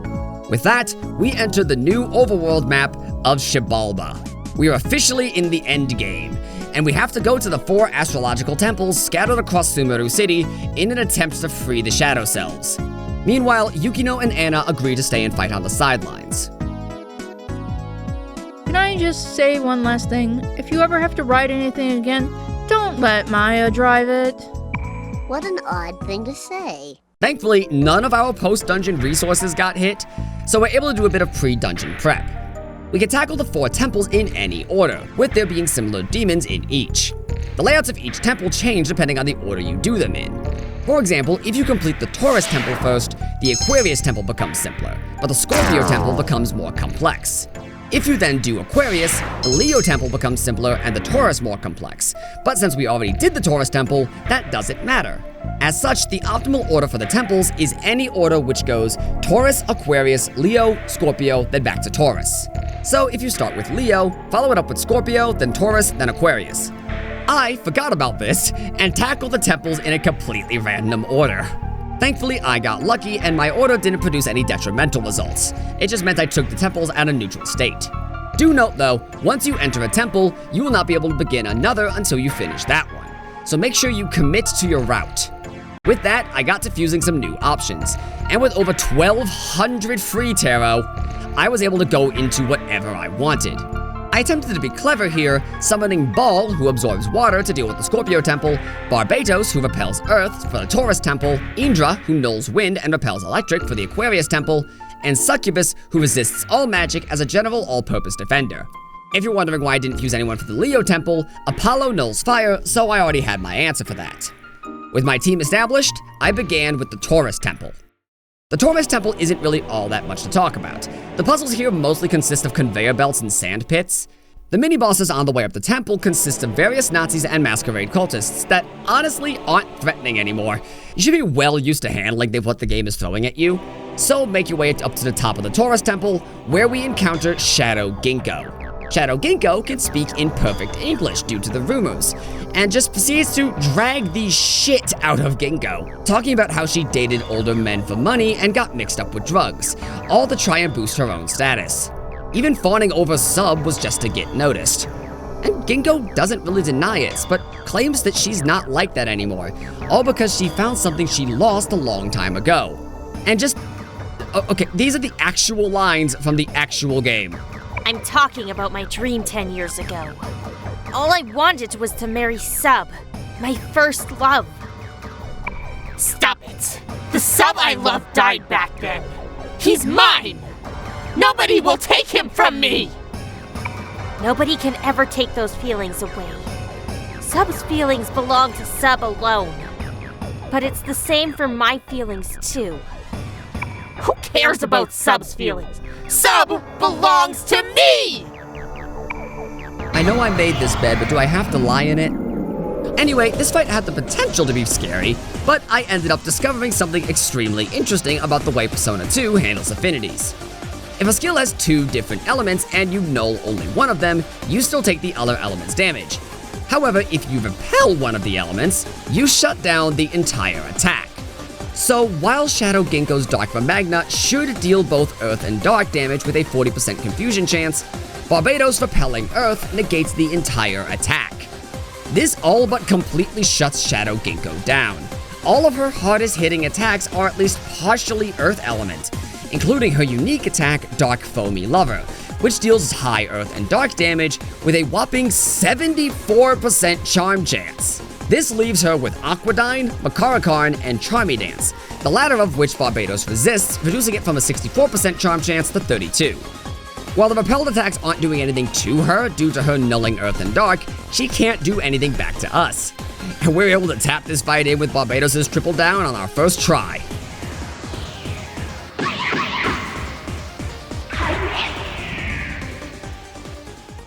With her shadow defeated, Ginko tells us not to worry about what happened, and that she's already told us how she feels, professing her love for us. At which point, the game gives us the choice to either admit our feelings for her, for Maya, for June, for Eikichi, or simply say nothing. Ikichi's treated as a joke option and is handled the same as saying nothing, but the other three are presented as actual romance options for Tatsuya, June included. This makes Tatsuya the first bisexual Persona protagonist, 10 years before Aigis and Kotone in Persona 3 Portable. So obviously we pick June because duh, and while Lisa is a bit put off by us confessing to someone else as a response to her own confession, which, reasonable, everyone is still friends in the end.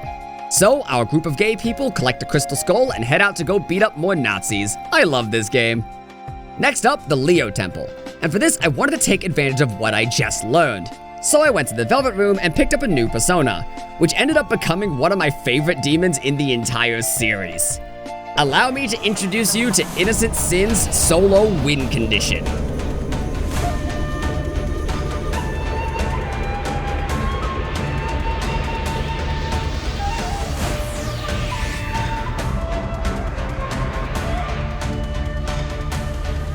I am Abe no Saime. Life is covered by the yin and the yang. Human souls are no different. I am your shadow. Abe no Saime doesn't really have any notable damaging moves. Dream Needle and Gridine are okay, but there's not really anything else. However, what he lacks in offense, he makes up for in defense. Abe no Saime takes double damage from all physical elements, but has innate repel to all magic elements. All of them? All of them, even Almighty. Thus, due to the game's mechanics around repels, if an attack has any magic element, Abe no Saime completely shuts it down. Not to mention, he also learns Tetracon via rank up. So for 27 MP per turn, if we're only fighting a single enemy, Abe no Saime is literally unkillable. Abe no Saime isn't the only persona to repel all magic, but he is the most accessible. Every other option is either much higher level or is unavailable to us for one of two reasons. The first is Artemis, who is exclusive to Maya, and the second is Quetzalcoatl, a Wand Arcana persona. Personas of the minor arcana, wands, swords, cups, or coins, can only be obtained via mutation. So our solo run prevents us from obtaining any of these personas as well. Also, Abe no Saime is the only one who learns Tetracon naturally, so he's still the best at it. After a quick pit stop to obtain the legendary weapons for Eikichi, Lisa, and June for literally no reason at all, we enter the Leo Temple. At least on standard difficulty, the Leo Temple is the most maze-like of the four, without any unique or special gimmicks to speak of. I recommend spending your time here ranking up Abe no Saime for Tetracon, as well as Apollo if you haven't already. Apollo obtains some phenomenal moves as he levels up, including Freyla for all-target nuclear, Miragidine for group-target fire, as well as his signature move, or as Persona 2 calls it, Nova Kaiser. Although, every single version of Persona 2 spells it differently. The fan translation called it Nova Sizer, which I suppose I can kinda hear? But the official PS1 translation of Eternal Punishment said Nova Scyther, which doesn't even remotely sound correct, so I'm genuinely curious how they got that. The first time we got it localized correctly was with the official PSP translation, where it was finally correctly spelled Nova Kaiser. No matter what you call it though, Nova Kaiser's damage is stupid. While it is only single targets, it hits twice, with the first hit being a power 152 Almighty attack, and the second being a power 48 light. The Almighty hit deals roughly 550 damage, and the light hit deals around 350. This is so much damage that the true Leo masks we fight on the way up die to the Almighty hit. The light attack doesn't even matter. With our personas fully geared and ready to go, we level up to get a full heal, then make our way to face the boss of the Leo Temple, who is none other than Greetings and salutations, everyone! Don't forget to like and subscribe! Have you been waiting this entire time to make that joke? Oh, don't act like you weren't going to. At which point the game comes down to 2 subs fighting. And in this fight, we have a bit of a bonus challenge. Just like the previous Shadow fights, Shadow sub wields Reverse Apollo. If you land the killing blow with Apollo as your active persona, it will upgrade, with its water and ice weaknesses being reduced from 200% damage to 150, and its resistance to nuclear along with its weakness to dark both being upgraded to immunity. We definitely want these affinity boosts, so make sure you end the fight with Apollo. Thankfully, due to our ludicrously high tech stats, that won't be a problem at all.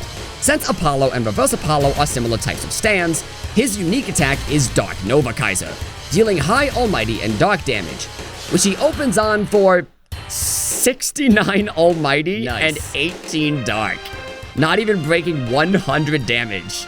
And that wasn't even swinging into Apollo, that hit Indra, who has noticeably weaker stats. Shadow Sub only has 3,590 HP, and our Nova Kaiser after Makakaja deals a little under 500 Almighty and 400 Light due to his light weakness. Meanwhile, Apollo's fire immunity completely shuts down his fire attacks, and also cuts his nuclear attacks in half. The only thing he has that can deal actual damage is Gigantic Fist, which we can mitigate with Rakukaja. Once you're set up, he'll go down in 4 or 5 shots. So take all the time you need to set up with Raku, Sama, and Tsukukaja, and once you're done, show him what a real Nova Kaiser looks like. Nova Kaiser! 時を止まれ。そして時は動き出す。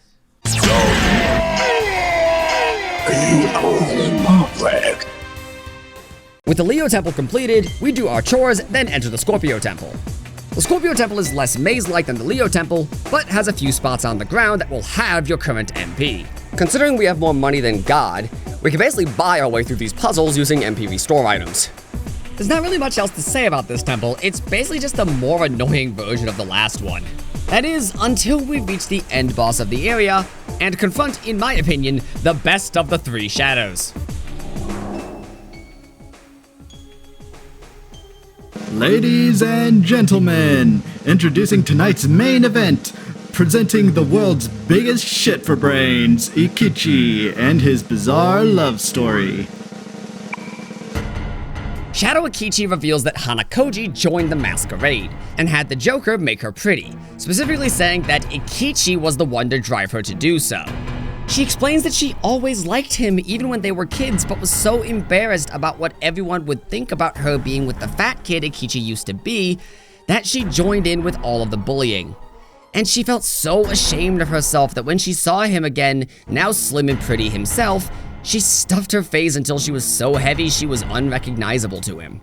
Both Eikichi and Hanakoji feel terrible about the way things shook out, as Shadow Eikichi coos in her ear about how only he sees her true beauty and... All the Shadow Selves do a good job at hitting the lesser-spoken fears of their respective cast members, but Shadow Eikichi plays double duty, addressing Eikichi's narcissism, Hanakoji and Eikichi's problems with their self-image, along with their relationship with each other. When I said Eikichi was a shameless flirt with a heart of gold, I meant it. That never changes, and I love that. Now let's beat Shadow Eikichi's ass. So, Shadow Eikichi is actually an interesting fight, because what the hell is wrong with this fight? I'm not entirely sure what about Solo Tatsuya causes Shadow Eikichi to lose an arm and have his guitar case be replaced with my sword, but somehow this fight is stable? And this is where we truly see the power of Abe no Saime. All the skills of Shadow Eikichi's persona, Reverse Hades, deal magic damage. And while we won't be dealing any reflected damage since he nulls Water, Dark, and Mind, it shuts down every skill he has. This allows us to tap the fight in with Graidine, with Shadow Eikichi not even having anything to damage us with. Well, except for his basic attack. His basic attack crit me for 748 damage, what the hell? I'm also curious how a crit deals 748 damage, but a standard hit was dealing 147. Either way, with that crisis narrowly avoided, we can take Shadow Eikichi down with the power of Zawardo.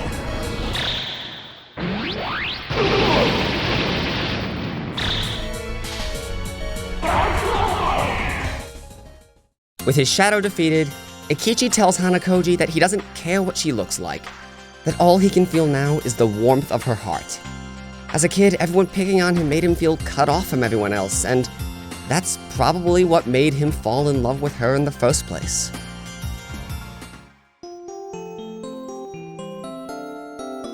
This shit is so fucking cute! With that, all that remains is the Aquarius Temple.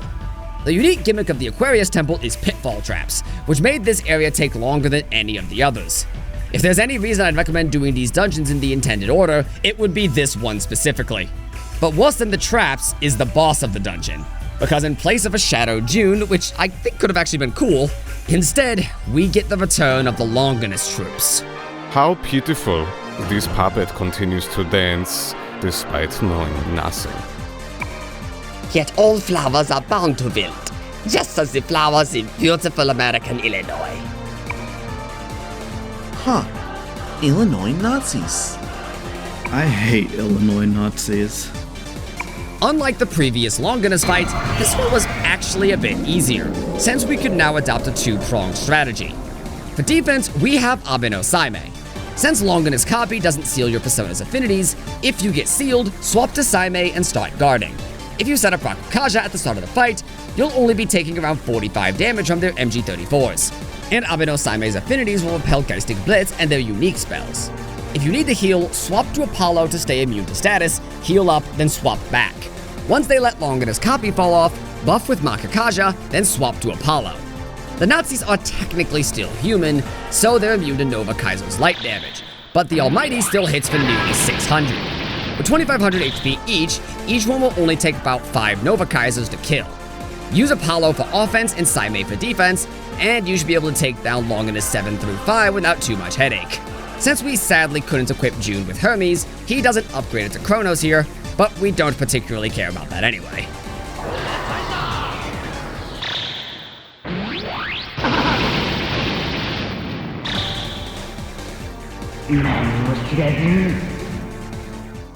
With that, we obtain the 4th and final Crystal Skull, only to receive a call from Tamaki saying that Maya Okamura was kidnapped by Genji Sasaki, taking her to Xibalba to act as a sacrifice. According to June, we should be able to access it from a giant stone statue in Seven Sisters. So we head into town to do our final run of chores before the end game. Firstly, I decided to check in on Mu Continent, only to discover that they had upgraded their prizes at some point. Apparently this happens after June joins, I just didn't notice.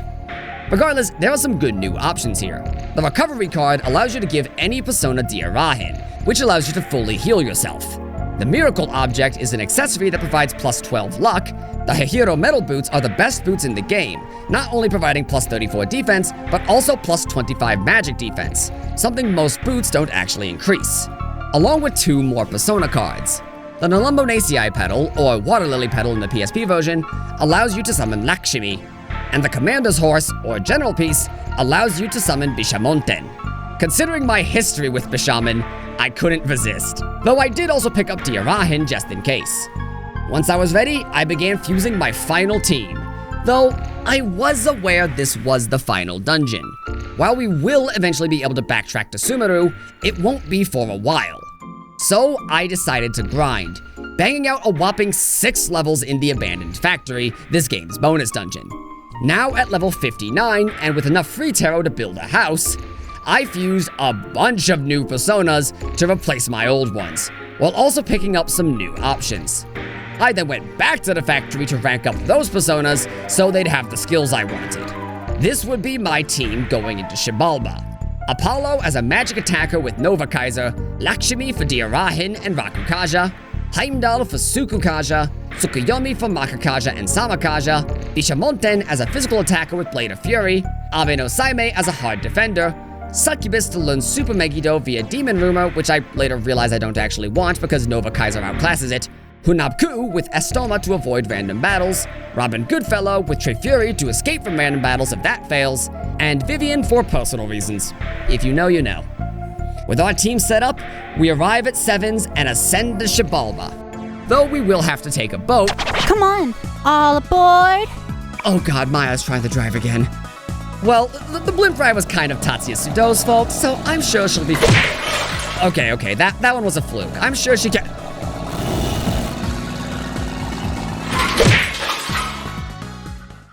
will you just let Sub steer it, Maya? Okay. Before we get to Xibalba, we have a quick scripted segment down the Amano River. Sadly, Estoma doesn't work in this area, but Trifuri works just fine. If you want this over as soon as possible, go straight at the first fork in the road, then right at the next, then left at the final one. With that, we're almost to Xibalba. Ginko complains about how the scenery never changes in this cave, before Michelle asks if she'd have been happier if there was a waterfall. Suddenly, there's a waterfall.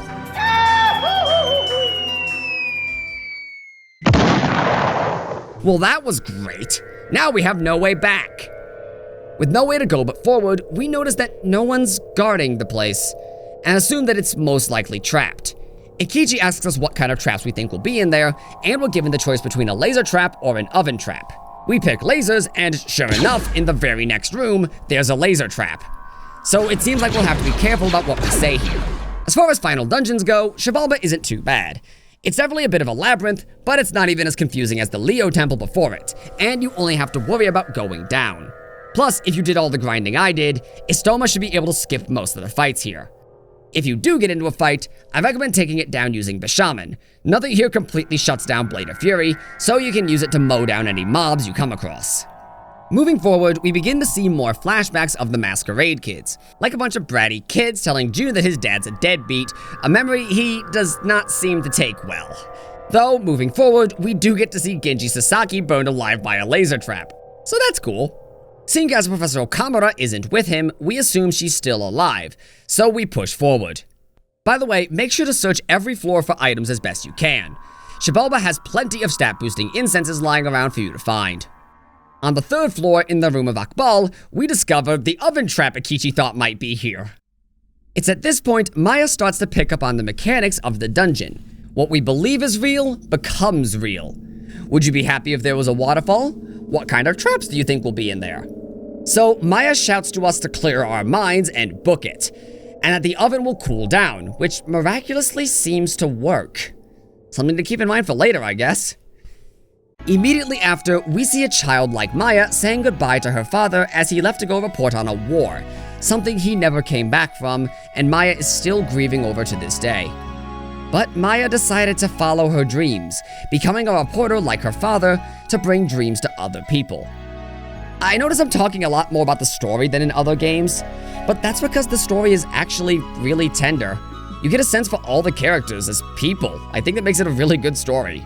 And there's still things I skimmed over. I'd very much recommend you to play these games yourself. The game is absolutely worth it. Anyway, on the next floor, we find a terminal that allows us to teleport between Xibalba and Sevens. If you need to restock at Satomi Tadashi, do so now, as this is your only way back. And the further down we get, the harder it'll be to backtrack to restock. Although, maybe we can modify that a bit. Maya asks how long everyone thinks we have left to go, which June thinks is a strange question, but suggests that we probably have a long way to go yet. Ginko doesn't particularly care either way, and Eikichi thinks we only have a bit more. Meanwhile, Maya says that she thinks we're almost done, before turning the question to us. If you agree with June, the next floor will be extremely long. If we agree with Eikichi, it'll be medium-sized, and if we agree with Maya, it'll be nearly a straight shot. Supposedly, Ginko makes it random, but I'm not actually sure about that. Regardless, we obviously side with Maya, and sure enough, within only a few steps, we arrived at this dungeon's first mini-boss. With how much we've been steamrolling the dungeon so far, I'm sure it'll be easy. I am getting sick and tired of these assholes. And of course, it doesn't stop there. Maya declares that we are definitely going to beat them, to which the game asks our input. How hard the final fight against the Knights of the Holy Lance is will be determined based on your answer. If you share Maya's confidence, all of the Longinus troops have 1,000 less HP, use weaker spells, and have easier to hit weaknesses. Thus, that is the objectively more sensible option. But who actually likes playing to common sense? Maya is required for this fight, so once we let her die, we see just how much harder this fight is. Longinus 4 trades Miragidyne for Freydyne, and is weak to ice instead of water. Longinus 3 drops Mamagnadyne for Diamond Dust, which gives them another move with a 50% chance to turn steal you, and is weak to electric instead of wind. Longinus 2 picks up Thunder Baptism over Malaquadine, which, while Apollo isn't weak to it, that is another move with a 50% shock chance, so that's not exactly good for us to get hit by either. He is also weak to Nuclear instead of Fire. And Longinus 1 swaps Megiddola for Nuclear Missile, an all-target nuclear attack that is stronger than Megiddolan. However, since we picked up immunity to Nuclear by beating Shadow Sub with Apollo, this is actually a good change for us. And as if all those extremely high power spells weren't enough for you, don't forget, they're still fucking Nazis. All of them are packing the same moves we're used to seeing from the Longinus troops, and with 4 of them, the odds 1 goes for Longinus copy is nearly guaranteed. Let's assume that all 4 of them pick their skills randomly. Longinus 2 through 4 have an 80% chance not to use Longinus copy, and Longinus 1 has a 75% chance. We can multiply these odds together to get the odds that none of them use Longinus copy on a given turn, which gives us 38.4%. Since the seal seems to last for a consistent 3 turns, we need to make this check 3 turns in a row, or else the seal gets refreshed. Thus that 38.4 is actually 5.662%. Those are the odds that you get to play the fucking game. For reference, the last fight in the Scorpio Temple with the Longinus troops had a 13% chance to let us play, and even they at least had the common courtesy to have half as much health. You cannot play this one offensively. The only strategy is defense with Abe no Saime and periodically checking if the game has allowed to let you play it yet. In the unlikely event it does, buff with Rakukaja and Makakaja in that order. After that, use Apollo's Nova Kaiser to hurry them along. Even if you have a move that targets a weakness, Nova Kaiser does so much damage, it'll be hitting harder. In what few moments you can actually do damage, I recommend attacking Longinus 3 first to remove Diamond Dust from the equation to cover Apollo's ice weakness. This Longinus fight didn't take me as long as the one in Caracol, but that's largely because I had better offensive and defensive options, and it still didn't make this easy. I had to use multiple HP and MP healing items just to stay alive. Make use of every bead and muscle drink you can buy. And slowly but surely, they will whittle themselves down. With every one that goes down, the fight will slowly get easier and easier. And once there's only one left, you've already won. Keep the defensive loop up with Abe no Saime and swing hard with Apollo when you get the chance. After nearly an hour of effort and one final Nova Kaiser, it's D-Day for the Knights of the Holy Lance.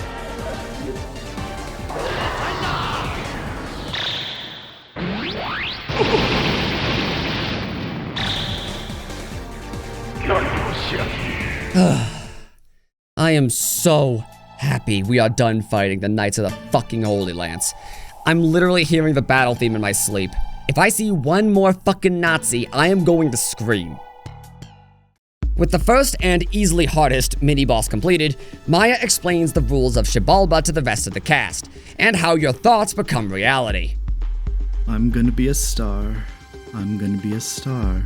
I'm gonna be a star. I'm gonna be a star. I'm gonna be a star. I'm gonna be a star. Sub, I'm gonna be a star. do you like me now? I'm gonna be a star. Yeah, as a friend. Gonna be a star. Huh? Maya! You're a liar! Ginko, why is the first thing you try and do steal June's boyfriend? Regardless, we don't know exactly how it works, but Maya says as long as we don't think about anything, we should be fine. Eikichi responds by immediately thinking about his dad, which causes a golden version of his father to come out of the fucking walls. Coming out of the goddamn walls, what?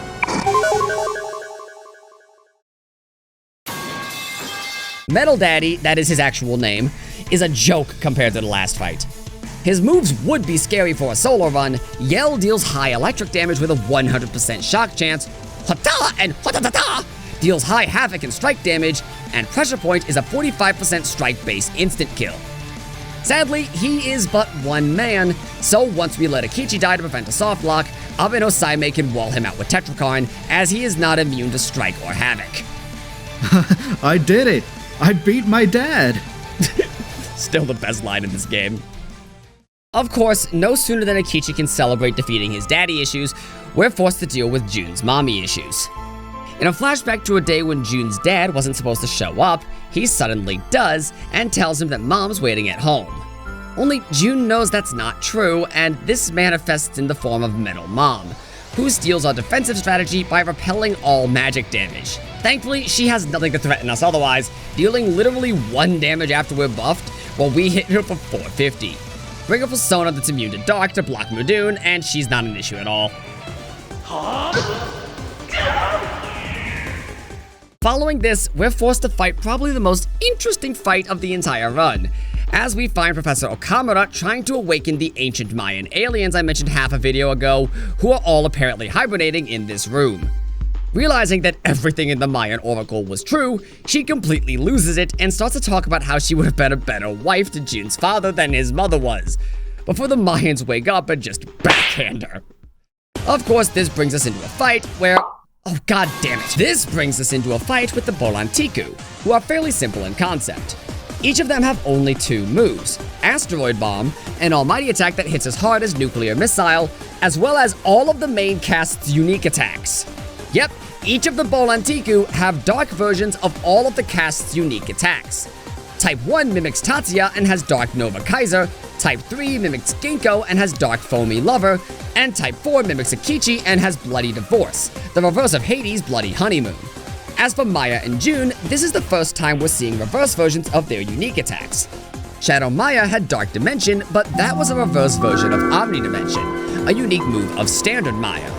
Bolantiku Type number 2 has Eclipse Mirror, a reverse version of Artemis's Crescent Mirror that deals high almighty and dark damage with a 64% freeze chance.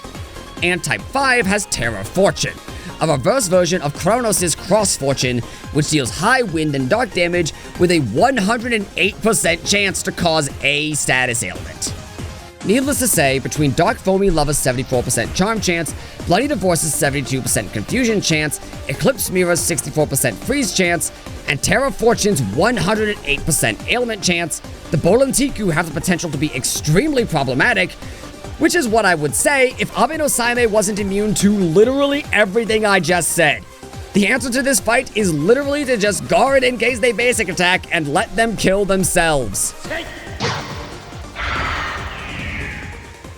Jun theorizes that Professor Okamura may have been trying to kill herself through the Mayans, as the gang discusses the possibility of Jun's dad only existing because of the rumors they spread as kids, since Jun claimed his father was dead. Realizing their true enemy is the one making rumors reality, we move forward to confront the crawling chaos in the core of Xibalba.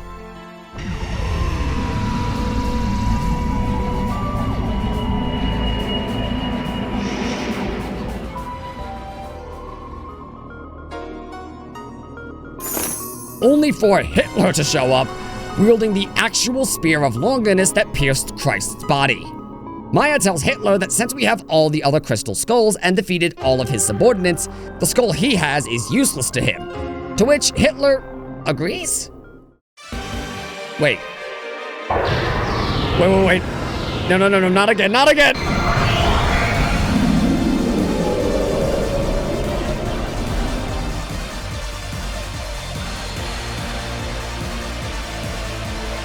Before we begin, I should state, any similarities to persons living or dead are purely coincidental.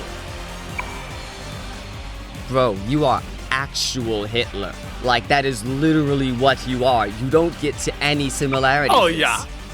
Well, what if I do this? Wait, whoa, where'd he go? Are you serious? Hitler's kit is essentially a souped-up version of the Longinus Knights that we've been struggling with all game. Geisty Blitz has been upgraded to Vile Blitz, which does just as much damage and now also heals him. He also picks up Holy Arc, a high-damage Almighty and Dark attack, a Dark Element instant kill in Omega Cluster, which triggers once per turn every 8 turns after he uses it, but his 2 most threatening moves are Holy Grail and Holy Lance. Holy Grail makes Hitler completely immune to damage for 1 to 3 turns, full stop. Hitler just gets to drag this fight out as long as he wants to. But worst of all is Holy Lance. Upgraded from Longinus Copy, this not only actually deals damage, but permanently seals your persona. The only counter to this is the Spirit Rib, a special reusable item that drops after you defeat Longinus 1 through 4. Using it gives you a 50% chance to cleanse the seal, which means it might just not even work.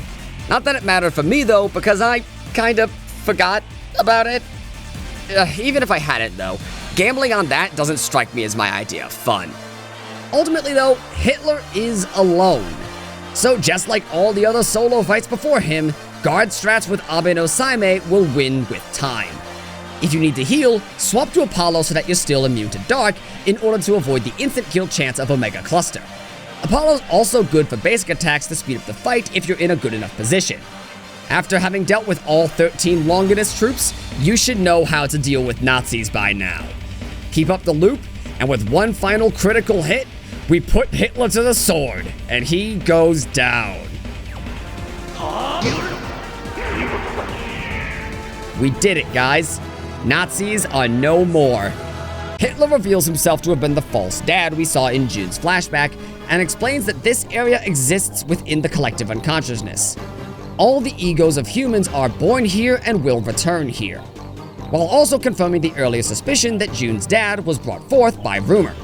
June wished for a perfect father, angry at his real father for lying and his mother for neglecting him. And so, he stepped in to fill the role. As the gang moves to strike, we finally realize who this figure is. The crawling chaos himself, Nyarlethotep. This is my work. All I would need to do is think that you were gone, and well, without moving a finger, you would cease to be. You know that you don't stand a chance of winning, yet you still wish to challenge little old me. This too is such a beautiful contradiction.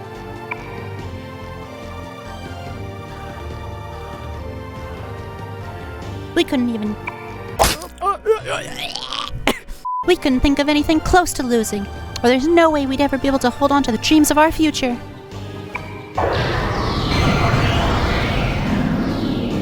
Nyarlathotep in this form is the High King of Daddy Issues. His main body is the fake of June's father, but the other limbs consist of various fathers we've seen throughout the run. Maya's, Eikichi's, Lisa's, and even Hitler. You know, because he's the Fuhrer. And each limb has their own skill set, giving him 5 turns per round, each with their own actions. The main body is capable of both high almighty and fire damage with Megidolan and Firestorm, but can also use Despairing Dream to make it so damage reduces your MP instead of your HP. The right leg can cast Fear Torrent for high water, as well as Master 18, so Hitler can get one last lick in on us, hitting us for low non-elemental damage 18 times. The left leg has Hurricane for high wind, as well as Delusion Channeling, for heavy non-elemental damage with a guaranteed chance to charm June specifically.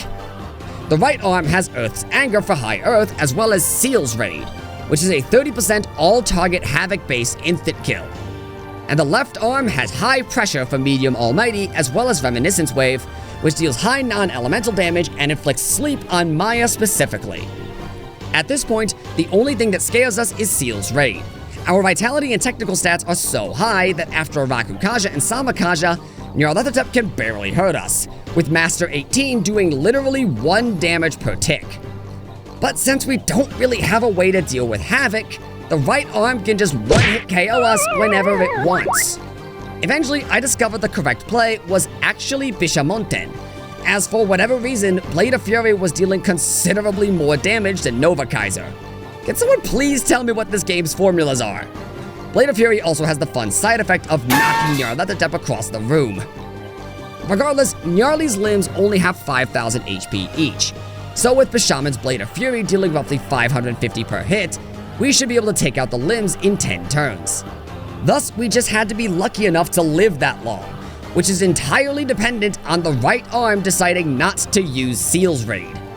This takes a frustratingly long time, but after about 40 minutes of attempts, we finally managed to drop the limbs.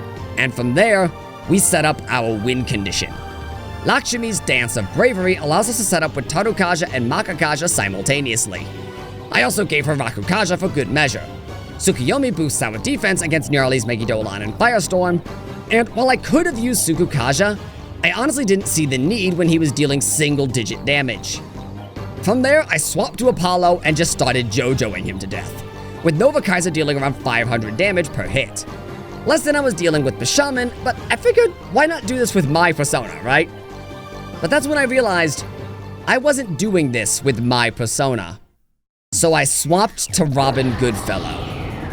Robin Goodfellow is a Jack Frost knockoff who literally does not start with an attacking skill. I have not used this persona up until now, except for Trip Fury, but thankfully, using Poisma one time caused it to rank up, learning Rockfall, a medium damage earth attack.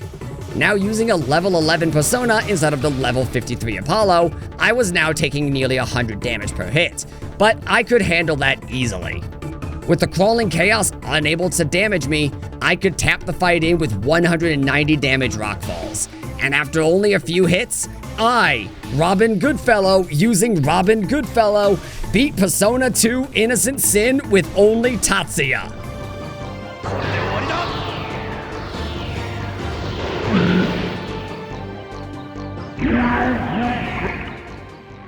Philemon shows up as he and Nyarlethotep reveal their gambit. They, combined, are the personification of the collective unconscious, the origin of human souls. Philemon guides those with strong souls, while Nyarlethotep drags the weak into hell. Curious if humanity could develop into a perfect existence, the two pit the world against itself to see what would result. And in us, Philemon is convinced the potential exists. If more like us are born, humanity will one day discover their true purpose and live a perfect existence. And then Nyarlethotep cheats. It is said that blood poured endlessly from the wound caused by the lance that pierced Christ's body. And stabbed by that very spear, Maya is doomed to die. Maya Okamura was not the sacrifice for the Mayan oracle. It was Maya Amano. And with her death, the oracle is fulfilled, and the Earth's rotation stops. Everyone still on the surface dies.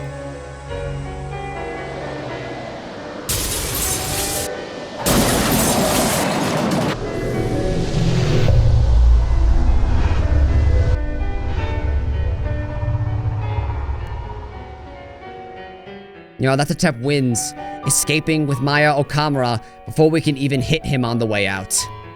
We lost. All is lost. That is, until Philemon proposes one last move. There is only one way to change this reality. That is, you must tear away that summer night you met from the fabric of existence. If we never met that summer day at the festival, the masquerade would have never formed.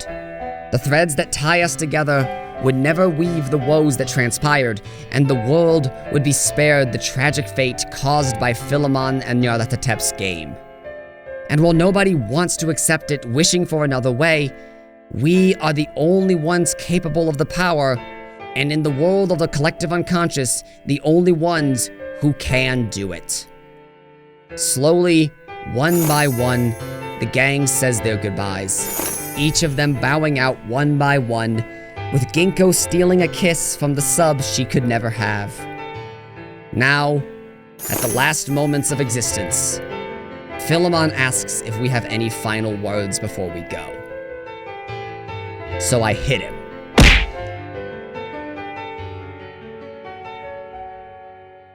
I am the one who dwells in the rift between human consciousness and unconsciousness. I am thou, thou art I. I am always within you, watching over you. Farewell.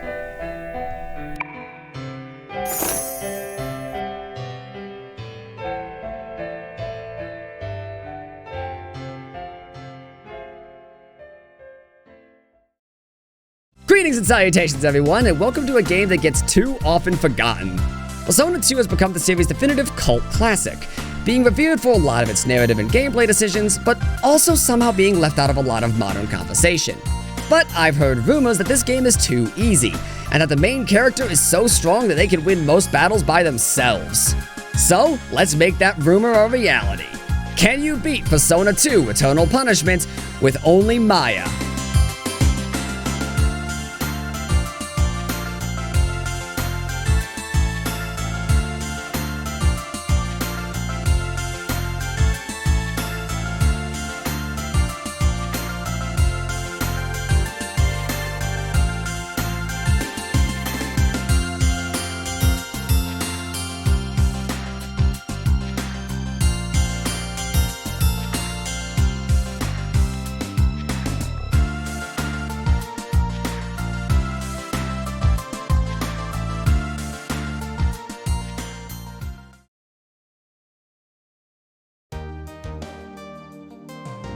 What the fuck did you just fucking say about me, you little bitch?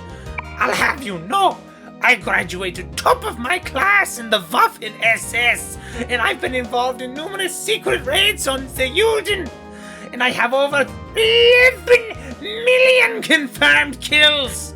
I am training guerrilla warfare, and I am the top sniper in the entire Waffen SS. You are nothing to me, but just another target. I will wipe you the fuck out with precision, the likes of which has never been seen before on this earth. Mark my fucking words. You think you can get away with saying that shit to me over the internet? Think again, fucker! As we speak, I am contacting my secret network of spies across Germany, and your IP is being traced right now. So you better prepare for the storm, maggot! The storm that wipes out the pathetic little thing you call your life! You're fucking dead, kid! I can be anywhere, anytime, and I can kill you in over 700 ways, and that's just with my bare hands! Not only am I extensively trained in unarmed combat, but I have access to the entire arsenal of the German SS, and I will use it to its full extent to wipe your miserable ass off the face of the continent, you little shit! If you only could have known what unholy retribution your little clever comment was about to bring down upon you, maybe you would have held your fucking tongue.